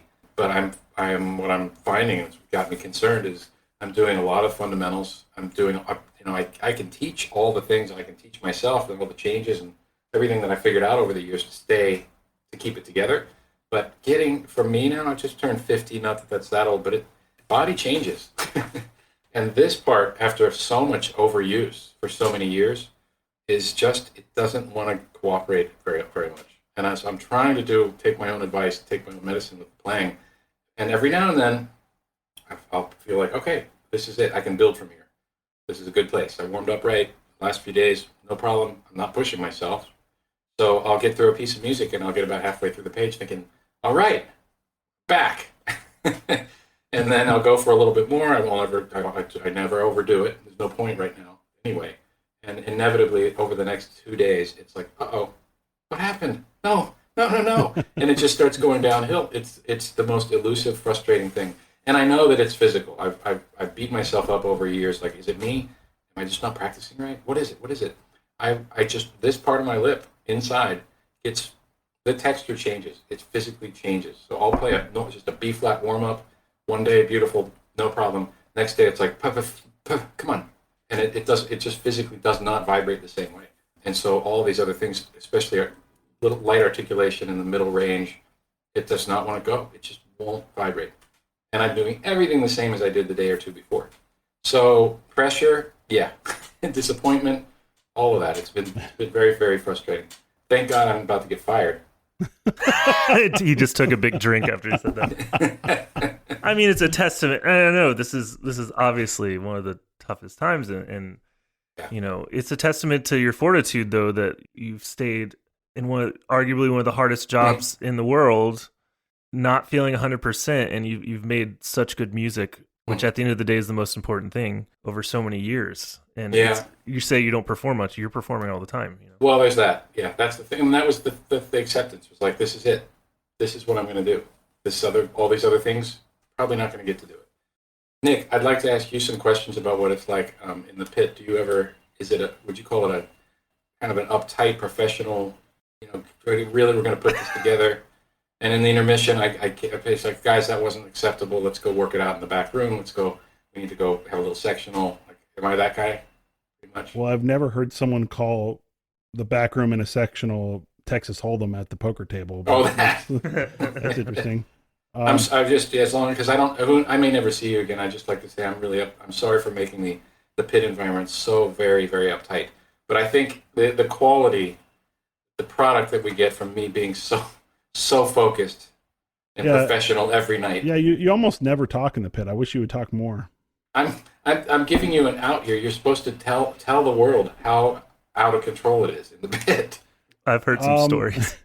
Let's just say there are a few stories that are not PG-13. Oh, okay. No, Demian, you're a wisecracker. That's the only way to put it. I can safely say no one's made me laugh. Well, Sebastian's gotten close in the pit. Yeah. But no one's made me laugh harder in the pit than you, for sure. And the reason I part to bring it up is that's one of the main reasons that I've been able to get through that job. When I first got that job sitting next to Mark Gould and oh gosh, and Jim Pandolfi, Pete Bond, Herb Wexelblatt played tuba, Hal Janks. I'm talking about the characters, the people that were just hysterical, and then Early Anderson, who nobody probably even knows. My first gig ever was with Early. I think I told you this. He's hilarious. I got in there. He was one of the funniest. His stories were. I couldn't believe the things he was telling me. He looks like Santa. He actually does. He plays Santa now, like as a side hustle. I hope he's all right. I haven't heard a word. I don't know. I haven't heard a word either. It's been a long time since I heard about him. But there was Larry Wexler was a very funny man, and just these characters all around me. So I'm in this job thinking, perfect. It's like we're just gonna joke around and play, and then it would be the different section, and Levine would be up there, and then everything changed. Okay, I see how this is gonna go. So now it's time to turn it on, and now we can relax a little. Okay, guys, we're playing. This is hard. Let's focus, and then all the joking around gets a lot quieter, except for me. I do it no matter what. But it's like that's what I walked into, and so I carried that to kind of an extreme for a while, and I got into some serious trouble. But I think now that's why I'm asking Nick. I feel like I think we did all right those last couple of years, where like music was good and we had a good time, and it helps tremendously. You're in there for 4 hours, 7-hour days with a rehearsal. You can't just sit there like that. I could never do it. I don't know how anybody could. Well, there were certain operas, the ones that are like big standards, Bohème, Butterfly, any of the Puccinis actually. Aida. That if you don't know the opera really well, oh no, Demian will talk, and then with about half of a millisecond raise his horn and play an entrance. So, yeah, and you don't miss entrances most of the time. About 99%, I would say, is you never miss. That's pretty good. I almost never count. One of the things I tell, look, if you had to play or sing Happy Birthday, would you miss a note? Right. Of course not. How many? And so Happy Birthday. Oh, it's my turn to you. Okay, got it. No problem. Well, if once you know this music well enough, it's time. Okay, I think it's time to play now. Okay, oops. Yeah, and the funny thing is, because we have that with Nutcracker or Swan Lake or Sleeping Beauty, any of the big ones, where every now and then you'll miss an entrance and you'll sit there and think like, wow, something's off. And then you go, oh my God, I missed an entrance. Yep. Music sounds different right here. Yeah. And that's actually one of the reasons why, with the teaching, is I tell people, like, there's no substitute for performing it or in rehearsing it. The fact that you've been there, the fact that in these long, a 5-hour opera, you got a 13-minute tacit or 15-minute tacit or whatever, 8-minute tacit, you're not going to probably count, even if you do count, how much confidence are you going to have that you didn't miss one bar? Right. If you're depending on that to bring yourself in, you're in trouble. So you're really focusing on the music way more than you would if you were sitting home alone, with a part, working it out, and like, okay, I'm going to hear this, and I'm going to go with my record. When you start rehearsing a piece like Wozzeck, I don't know if I ever would have gotten into it, just listening to it. But those rehearsals with Levine, my God, it was like just laser focused the whole time, and intense repetition of stuff. This is how I want you to do it. No, again, no. And then, like, the amount of rehearsing with him was a lot of rehearsals. Yeah. So you got it in your head. It just got into your bones. By the end, you were there's nothing you couldn't miss something. I always appreciate it when someone that's had the score before me will write in when you have a big rest in the trombones coming up. They'll just write like 20 minutes or 22 minutes and 30 seconds. Like one person spent the time just to like, oh, I have plenty of time to go play a couple. Oh of yeah, cool. Yes. Yep. And the other thing is, when you do miss something, that's the time when your brain says, "Oh God," and it goes into your head, and you probably will never miss it again. Exactly. Yeah, it's very intense. Okay, rapid fire, super lame questions. Oh, great! You ready? What kind of mouthpiece do you use? Close. Getting close. Okay, some of these I've thought about cutting, and you actually took one of them. Well, it's okay. Thayer valve or rotor valve? I'm sure there's other valves too, but what is that? Hagman valve. Ooh. Bonus. But not until I started playing actually first was the Thayer on the Courtois, and then I switched later. I don't like this equipment talk. I will tell you I'll tell you no, I'll do it. But look, I'll tell you how when I won my job it's another one of those stories that you just think that's impossible. That I won the Met job on a broken down closed wrap Bach that I had. I think it was the one I had in high school. There was everybody that saw this horn thought, "There's no way this kid's going to make it." Right? And the spit valve was broken off, and I had putty there. There's a hole in part of the valve. You had putty on your spit valve? Yeah, that was how How'd you let spit out in between? I took it off and stuck it back on. Oh my God. There was a hole in the valve up here. I also had to close with putty and I put tape around it. And the valve literally, when I pushed it, it made, it was like a clank. It was like, Yeah. And I had to do, what's the Forza? Forza exit. That clicked I had taught myself how to work around that horn to the degree that I could get a job. So when people start talking about equipment and I think this, and you pick it up if it makes you feel better. Absolutely do it. Spend your money if you think it's going to help you a lot. But don't have a horn that's in your way. That's the only thing that I'll ever say. If you can avoid it, but even then, you got to work with it. So yeah, but this really is good obviously advice. Yeah. Well, that's really good advice to young people that get obsessed with equipment. Put it away and play in tune. Don't play a new horn. Play in tune. Anyway. But so far, you're doing very poorly on the rapid. The rapid answers. I'm off. I've got no place to be. I could do this I swear to God, I could do this for 6 hours. I don't care. Oh, that really just made me shudder just thinking about editing a 6-hour podcast. Interview. Yeah. We asked you. I still can't get over the silly putty. We asked you favorite opera, least favorite opera.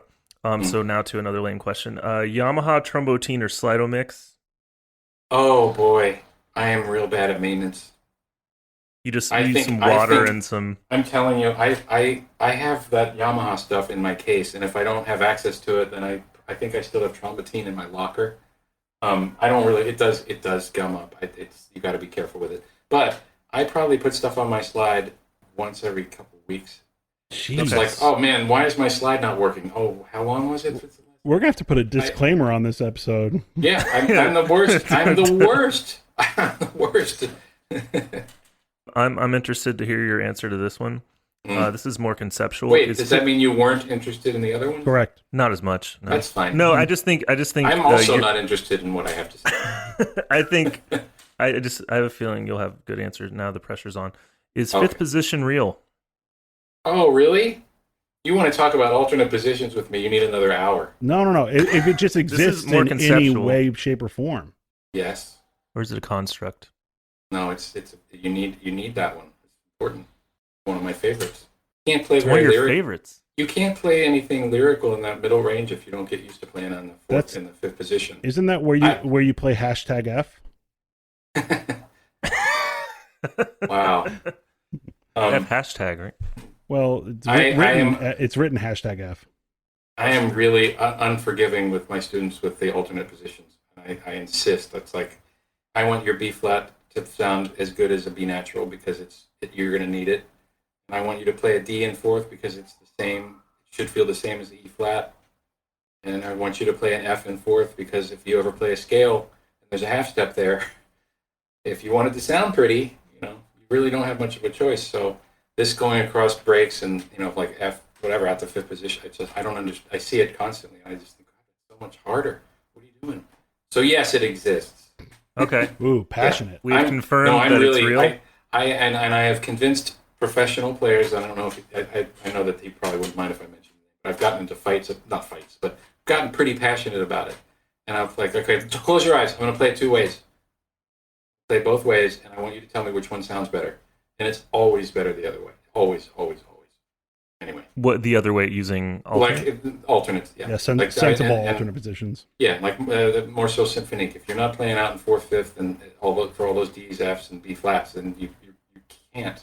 It's going to sound jerky. Even if you're a genius and you're perfect on the horn, it's just never going to sound like you're moving from here on a cello. Like, you can't do that, and you have to. It's a trombone. That's the fun part. The beginning gets real choppy. All that stuff across the break really gets choppy. But it's not even. Our They always music, say, Nick can't sing it. Oh, I sing the hell out of that. From the hort. The students will always say, like, well, I was, play it in the natural positions whenever possible. Does it sound better? No, sing it. Listen to how you sing it. That would be like going ba ga di ga da da. You don't want to do that. That's beautiful. It has a good effect. I should rethink all of this. Thanks, Nick. You're doing great. You're doing great at the rapid part of this. There's really no rapid. I'm sorry. No, I love it. Yes. I love it. Cut all that. Just say yes. No, yes. That was all really good information. Thank you.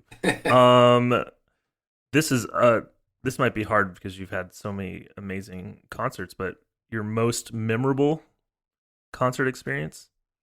Oh, I have had a bunch. Or if you want to pick like a run. I think they're mainly with me. They're all with Nick. Mm-hmm. And they're all because he played, for whatever reason, he finally was able to play below fortissimo, and it touched me. Oh, I've never seen it. Oh my! You asked for it, Nick. I did. I baited you. The one of the earliest ones was a performance of Bohème. Not to keep talking about Bohème too much, but it was Santi was conducting. He's a legendary sort of character and Italian guy. He could be pretty crazy on the podium, really crazy. Like you didn't know what to play. He had a cue with he'd be like this with his arm like this, and you go like that and turned on. You're supposed to play. Just a little elbow. It was throwing great. bows, Yeah. I mean, it was so much fun because I always say, like, if the conductor's not giving it to you, you're off the hook. Do your best. It's not your fault. Have a good time. But he did it. I don't know what it was, if it was just mood I was in or whatever. But the last scene where Mimi's dying and it's the duet. Don't give it away. Oh, she's dying. Thanks a lot. We think she's dying. Apparently, she's not well. Someone really runs in with some penicillin and saves her at the last second. I still don't know how they haven't Disneyfied that on Broadway. But yeah, so she's she's doing poorly. She's very sick anyway. But something about the way that he spaced it and would wait, and then brings the next section in, and then all the tempos were effective. Those transitions and the space in it really, and I had heard it a lot already, but. Every now and then, man, somebody does it. Like they time it just right, and it's like you've never heard it right before, and it kills you. Yeah, I mean, I've had that with and Rosenkavalier, the beautiful music in Rosenkavalier. Even if it's done badly, some of those duets, the trio, and the presentation of the Rose, the duet at the end of the first act. I mean, the music in that is so exquisite. And playful at the same time. It's just elegant from beginning to end, and incredible stuff. They were playing a live one. Oh, sorry. No, shut up. So I was just going to dote on your Rosenkavalier. I was just going to say they were playing a live Rosenkavalier on the Met Opera Radio a few weeks back, and it was it was breathtaking. It is really, and you got to listen to it a few times, and that's one of those things I always say, oh, you're going to love it, and people go and they don't like it. And I say, I wish you could sit in the pit and rehearse it, so that you get to hear it a bunch of times and start to get it in you and then hear it again. But then when we did Rupert Leader on stage with, it was Renee Fleming and Luisi was conducting, that's that one number that in there that I always say, I'm so glad I didn't know what the words were because I was just getting overtaken by the slow movement is a beautiful thing about dying. And I was just on stage thinking, this is probably this might be one of the most beautiful things I've ever heard in my life. And then you have to play, and you're like, make it. We did C minor Mass with the cast was incredible with Levine, and this at the beginning when the soprano comes in, I just thought, that's the best. wow. I love that. There's been so many. I cannot tell you. Every performance of Wozzeck I ever played, I felt like just like blood boiling, so exciting. I can't pick one. There's no way. No way. There's just way too much great music. Those are awesome answers. Now I want to go listen to all that. Last question from me. Something you would tell your 18-year-old self, either musically or non. What would I say? Somebody said it to me. My uncle at the time, he was the only one that said this to me. And I look back and I was grateful, and I just didn't. I think I could have stood to hear it more. He knew that I was getting good at the music and that I had gotten into college, and he just said, "Are you sure this is what you want to do?" Like, it was a very sincere moment. He just really, like, he'd always talked to me like I was grown up from way back. And it was actually most people did. I am still an only child. So I got treated, pretty equally with everybody. But he said that to me, and I stopped for a second. I said, "Yeah, I love music." And he said, I think he probably even said, "But the trombone and what's going to happen?" And he really was trying to get me to think about it. I kind of wish that somebody had done that more, to be honest. Because if you don't get that, if you're going along a trajectory either because you're naturally talented or because you love it so much, but maybe you're not as talented, so you're going to work really hard, and then you find yourself through college years, and then maybe after thinking, it's really serious. And when I went to Northwestern for my college interview, and I didn't know what the Chicago Brass was. I'm sorry, everybody. And I got in. They didn't have any openings, but my audition was it was my last audition, and I was like, it was the best audition I've played since the Met. I got into Northwestern, no openings, didn't know Chicago, didn't know that it was competitive. And I met with one of the players in the studio, not knowing. And I was totally green. I had nothing. I traveled. I didn't know. I had mono, and I didn't know it, so I was wasted. I was all messed up. Yeah. And this guy, I'm not going to say who, very renowned player, I imagine. I didn't know who it was at the time. Gave me a long lecture about how hard it is in the industry, how there aren't that many jobs, and you really have to work really hard. And I walked out of there thinking, why would you tell me that? Why?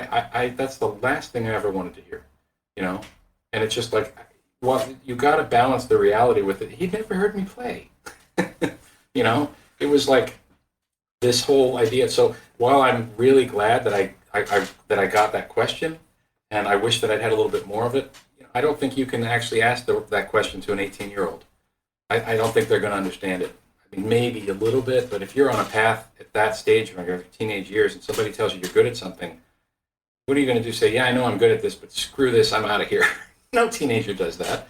Like, really, I'm good? Oh, wow. You think I should keep doing it? Yeah. So you wish... I wish that I wish I'd felt like I had a choice. I didn't, Would you have chosen differently if you could go back now? These are things that you learn late in life to never question. That only will lead to extraordinary misery, which I did in my mid-20s while I was figuring myself out on the job, and early 30s until I got married and had children and realized, don't be a jerk. Got a great job. Play this stupid trombone that's kicking your butt every day. Play it. Do your best. Make a family. Shut up and stop it. Okay, so this is the question I asked all our guests. What do you think students need to do more of that they're not doing enough of? If you're listening to only brass music, you're just not going to get very good. You can't. It's impossible. The best music that's ever been written has not been written for brass yet. We have our moments in orchestras, of course, and there's some fine solos, beautiful moments. But you're never going to come close to the repertoire that's out there with strings and piano and voice. We're not. Which is why we do transcriptions all the time, and why our instruments, trombone in particular, it's a beautiful lyrical. You can't do that sound. You cannot make that sound on any other instrument. So if you're not listening to that music that does that, a string, going from here just up a half step or a little bit of portamento, you got to play on your trombone and do that. So listen to everything that's everything. And definitely learn the notes. Get it out of the way. For God's sakes, we can't have that other conversation. Or we can, but you're going to come back and miss notes. You're never going to get there. Yeah, and the other thing is, go into debt. Either go into debt or appreciate every single day that your parents are paying for college. And don't be a jerk about it. Because I'm telling you, the kids that have the debt and that are struggling with that, they work. I'm sorry, they work harder. I don't think there's been one that I haven't seen work harder because they've got a stake in it. There's a sense of entitlement that we all, like culturally, kids are made fun of all the time these days. I'm just going to college. Yeah, of course I'm going to college. No, there's no of course you're going to college. You're lucky. But then they just like gotta go into debt, have something in the game. Like you've got to either skin in the game because you're passionate about it and you work hard, or because it's gonna cost you money and it's gonna get scary. So something's gotta trigger you and bring you into, unfortunately, to maturity. Whatever it takes. Get your heart broken. Fear. Yeah, get your heart broken as soon as you can too. That's my other advice. Get that over with. Four good answers. Wow. Yeah, I like that. That might be one of my favorite answers. I mean, I'm not gonna say best because there's no right or wrong, but favorite for me. I really enjoyed that. Oh, good. Yeah, I had to get away from I had to dress up the rest of it. So I said, learn all your notes. Yeah, big deal. Anybody can say that. Yeah. Well, I think we've covered it all. Oh, it only took 4 hours. We really appreciate you coming on and hearing your story. And sure. And I think that everyone should go check out your playing out there. I wish there was more of it online. See, that's the thing. Me too. I'll try. I keep trying. I really do. It's frustrating. Send us some stuff. Yeah, I'll try to. We'll be the official Demian Austin Instagram account. I'll try to dig up that Hamlet solo because that's really beautiful. Oh, okay, thanks. Yeah, I think that I peaked. That was it. The camera came out. I freaked out. My heart's like, I made a joke to Weston right before I played to calm down, and then played that whole thing. And I thought, wow, okay, I think I'm all right. I think that was good. I don't know. Captured lightning in a bottle. You get a couple moments in life. That was one of them. Yep, I agree. And thanks for your support of the podcast, Nick. Sure. You've heard a few episodes, so that I was shocked to hear that. So that meant a lot. I'm not the only one, I hope, but Hey, when do we get together to do the adult version of this? Honestly, I would love to do like a video thing just for subscribers where it's just live, and that way they can't save it and we can just say whatever we want. We're eventually going to do that Patreon, and we're going to do a little bit after hours vibe. Breaking news. Oh, good. Yeah. Want to be on. You might get a lot more people that are like, okay, I know what it's really like to hang out with these guys. Let's do that. I'm going to require that you have 3 glasses of scotch before we begin. Yep. Okay. Oh God. So the two that wasn't enough just now. Okay. I want to have one now too. I am going to go have one.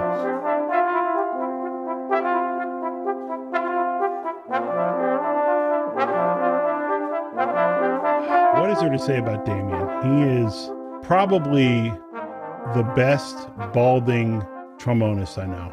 Wow. I mean, you're totally bald. You're totally bald, Sebastian. So he's balding. I don't know if I'm totally bald. I choose to keep it short. There is a what some would call a tuft that will grow, and so I definitely learned once I banged my head and I wasn't allowed to shave my head for 2 weeks. It was definitely getting kind of hilarious, but it was actually made me feel good because there was some action up there still going on. Well, it's his last, like it's like his death throes, like holding on to this side of loneliness. The other side is absolute loneliness. Demian, I know you're going to listen to this. I'm sorry, dude. It's just lonely from here on out. And I can say sorry, that, Demian. I can say that, like, I'm going bald up here. I'm going bald right up front, like where everyone could see it. And I mean, I look like a third call sub for a clown agency in Boise, Idaho.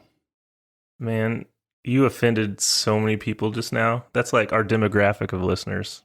You just like described it perfectly. Yeah, it's probably not far off. But hey, you like Demian, he's embraced it. The crying has gone down. it's not completely gone. There's a lot of crying. It's just gone down. He sent me a press photo to use for advertising his interview. Should I just do some Photoshop and do like no hair on top just so we can visualize a little better? Well, you could do that, but everyone should know. I mean, like, so my locker in the men's locker room at the Met is all the way towards the bathroom where the showers are. And Demian frequently goes and works out. I don't know why, because he's still got that dad bod rocking hard. And, you know, that's coming from a fat guy. So like, hey, what are you going to do? But like, I'm back there and I'm like changing into my tux, getting ready for the show. And I hear echoing through the bathroom, I'm all out of love. I'm so lost without you. And he's really singing to his hair. That's what's happening. So he sings like 80s love ballads while he works out before shows just to get into the right like emotional mindset for opera.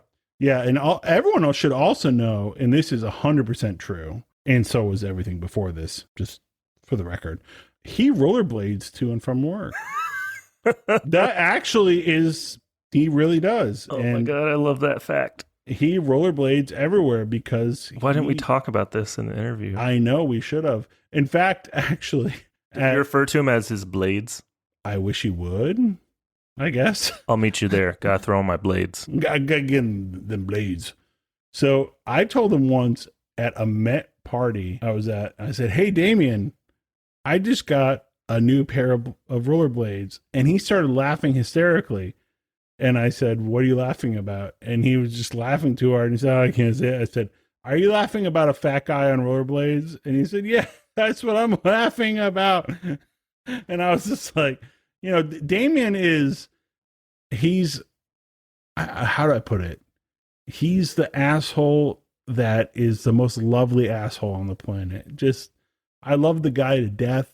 And because he's an asshole, and everyone should have a friend like Demian that razzes you and just keeps you in line. And I'm lucky enough that he's not only my friend, but he's also just a phenomenal trombone player. And it's a great combo, you know, because it's like, it feels so great to play with him, and it feels great to hang out with him because we have a very similar sense of humor. Yeah, it makes me feel good that there's another principal trombonist of an opera that can't stop talking and making jokes during really serious moments. It makes me feel like less of an asshole. But like, I feel like we were talking about this earlier. Demian strikes me as one of those guys that sarcasm and being kind of a dick to his friends is his love language in a way. The way he shows he cares about you and he likes you is being right. Like that. And it's a little bit like, I hate to generalize, but it's a little bit like New Yorker, you know? Oh yeah. I don't know. I don't want to get too pontificating, I suppose. But yeah, it's just like... No one would ever accuse you of that. Don't worry. Oh, see, there you go. That is... See, Demian is laughing at this moment because you're razzing me, and his favorite thing in the planet Earth is to razz Nick Schwartz. Oh, good. For being, number one, for being fat. Number two, for playing too loud, because he plays no louder than a mouse fart, and I put some air through the horn like a goddamn gentleman. So, but no. In all seriousness, he downplays his work ethic in school. I mean, maybe not work ethic, but like his preparation, stuff like that. But I can tell you, like, he does that still at the Met. Like, not saying he downplays his work ethic, but downplays his preparation and his abilities. But like, he is a person who is always there warming up properly before a show and always prepared for a show. Like, he knows all the music. He's got all this shit together. There's no doubt about that. I mean, he's the principal trombonist of the Met. So he downplays his stuff. And it's only funny because he can deliver so well. If he wasn't able to deliver, it would be like sad. You know? Right, because you can't be like that if you're not delivering. And we talked about it. There's a lot of pressure with a position like that. And we've gotten a chance to hang out with a lot of people in positions that classically are just considered very high profile, where if someone sees your title, they're expecting a certain level of playing. And so sometimes you see these guys or girls, it's just a big amount of pressure and expectations, and it almost makes you feel like you either have to live up to this or you need to be not too arrogant because you don't want to come across the wrong way. But I mean, at the end of the day, man, you got that job because you deserve it, and you're making beautiful music, you know, at the end of the day. And I loved how honest he was about, it's okay to complain. It doesn't mean I don't appreciate what I'm doing every day. It's like almost healthier to complain. You know, that's really a cry for, we can do better. That's not a complaint, again, just a complaint to complain. Like, it's, we need to do better. We can do better. And, you know, I wanted to bring up like a couple of like really special moments I've had playing with Demian. One was Cavalleria Rusticana. If you all don't know Cavalleria Rusticana, it has a couple of really technical. Wait, what's it called again? Cavalleria Rusticana. I thought you were going to go up with the last one. I go Rusticana. Well, I still believe that to do a proper fake Italian accent, you have to take off the last syllable. So rustican. Oh, that's like that's New Jersey. Shoot. That's New Jersey. It's like, you give me the mozzarella, the Cavalleria Rusticana. So he was doing the Cavalleria Rusticana, and there are a couple of moments. This is what happens when we record our outro. Like, it's like 9 p.m. tonight, and we're releasing in the morning, just fitting it in. Yeah, maybe after happy hour, just slapping it in there. But anyhow, there are a couple moments where it's either trombone and cornet or trombone and horn. These very lyrical lines that fit in with the choir. And Demian, it was just like, in some way, he was like a ghost. Like, I can't describe it. Like, it just like, it fit in so well. It was like effervescent. It was just like, it was exactly what it should be. And when you listen to that, it's so beautiful and so fitting of the music. And Demian and myself have a very good personal friend, Brian Griffin, who, you know, sounds like the dog and Family Guy. Yes, I understand that. Brian, who's a tenor in the choir, he talks about these solos. Like, he hears them on stage and he's like, I didn't know the trombone could do that. Like, that's how beautifully Demian can play, is that singers on stage are coming to you and saying, wow, I didn't know the trombone could play like that. It's the most beautiful trombone. And then you're like, why not, idiot? Exactly. But like, that's how beautifully Demian plays. Like, Demian, I mean, I wanted to find for you all well, we say Hamlet, but in French. Look it up on the Met Opera Player. Yeah, the Omelette. It's an amazing solo. Omelette. I mean, I just can't, like, if you're ever preparing for an opera audition, that is the golden standard. It just is. It's so spectacular. You know, there are other players that I think can do a great job of it, but that one's been recorded. And Demian also has such a gorgeous trombone sound. Like, that's the way it goes. Like, and he is self-deprecating, but in a funny way, in all this. But at the end of the day, he's a beautiful trombone player and he comes well prepared. Like, what? I'm glad we said this now, because he definitely wouldn't accept any compliments during the podcast. I will fight back a little bit about his get off my lawn approach to new opera. Yeah, he hates new opera. Which, you know, we can't put every single new piece in one box. That's a little lazy. Come on, Demian. We can do better than that, right? But Philip Glass. To be fair, they do like one new opera a year. So like, how often has he experienced new opera? You know, that's really sad if the Met is only doing one new opera a year. It's pretty freaking true. Yeah, that's one thing I'm proud of the Pittsburgh Opera. At least two years ago, we had the highest percentage of works that we were putting on that season that were new operas in the country. And some of them have gone on to be like major operas, like that have made the rounds, you know? Yeah, it's cool. And we're workshopping things. And I wanted to defend Philip Glass because, you know, I understand Philip Glass is not for everyone, and that is 100% fine. I particularly happen to love Philip Glass. Still probably my best concert experience as an audience member that I've ever experienced was hearing Satyagraha at the Met, which was his. Is that the one about Gandhi? Yes, it's his opera about Gandhi. It's like, I don't remember. It's like 5 hours long, and you're just floating. You're floating. It felt like 2 hours. It was one of the most spiritual experiences I've ever had in my life. And the funny thing was, at the very end, Philip Glass happened to be there, and it's like 4 or 5 hours, and he's there.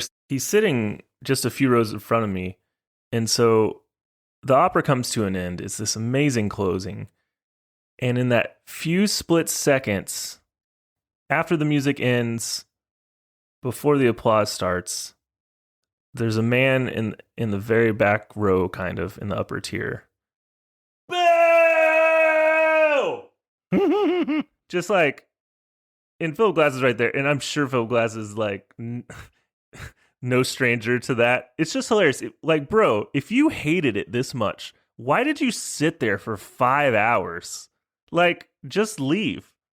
And everyone else is enjoying it. So I'm glad you got to have your moment where you got to protest being assaulted by minimalism.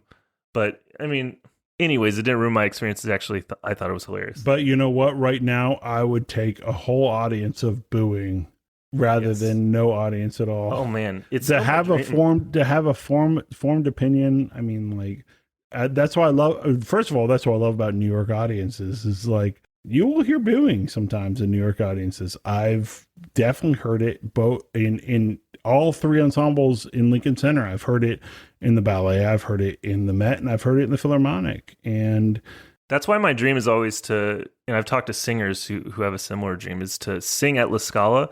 I had a opera singer, a very good opera singer, tell me once that it would be a dream, it would be a mark in her career to be booed at La Scala in Italy, because it's just sacred there.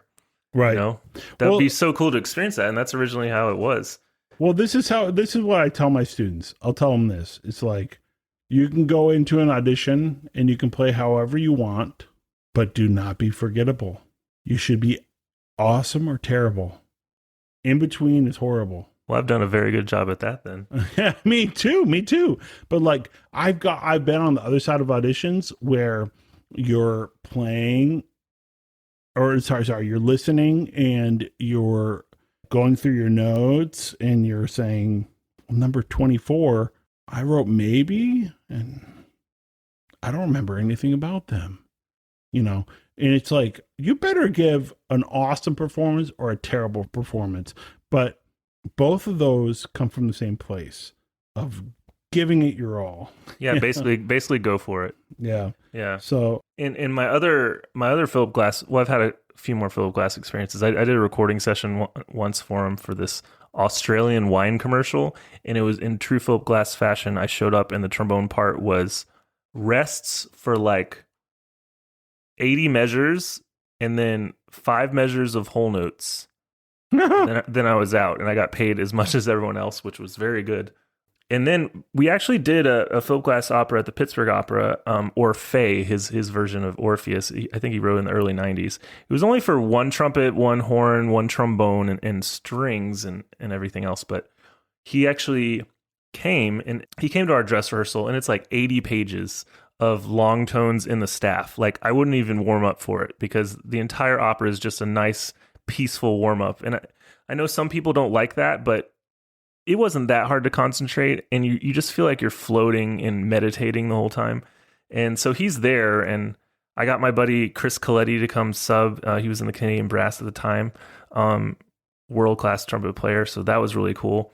And we walk up to him afterwards. I think I still have a picture of him up on my Instagram.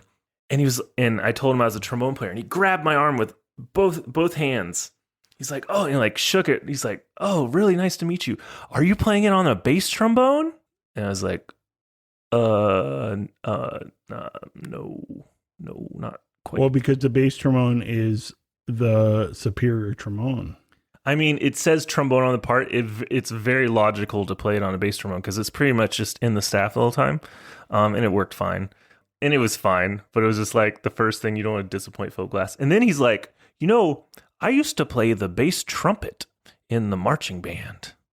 Like, What well, that's school not the did, next sentence I was expecting you to yeah, say. what school did you go to? All right. Well, circling back around, Demian is just, I mean, he's a how do you describe? He's a crackerjack. That's what he is. I mean, yeah, he's a lot of fun, and he's such an amazing trombone player with one of the most beautiful sounds I've ever heard on the trombone. All right. And if you enjoy the podcast, please consider leaving us a rating and review on iTunes. And if you want to leave a 5-star review and a question, we will talk about it, or a topic, and we will talk about it on the podcast and give you a little shout out. Follow us at Trombone Retreat on Facebook, Instagram, Twitter, our new YouTube channel, and our website, tromboneretreat.com. Also, feel free to shoot us an email at tromboneretreat@gmail.com, as we always love hearing from you. You can also follow Nick at basstrombone444 on Instagram, and me at js.vera on Instagram. Hit them socials. And as always, Retreat yourself for Thanksgiving.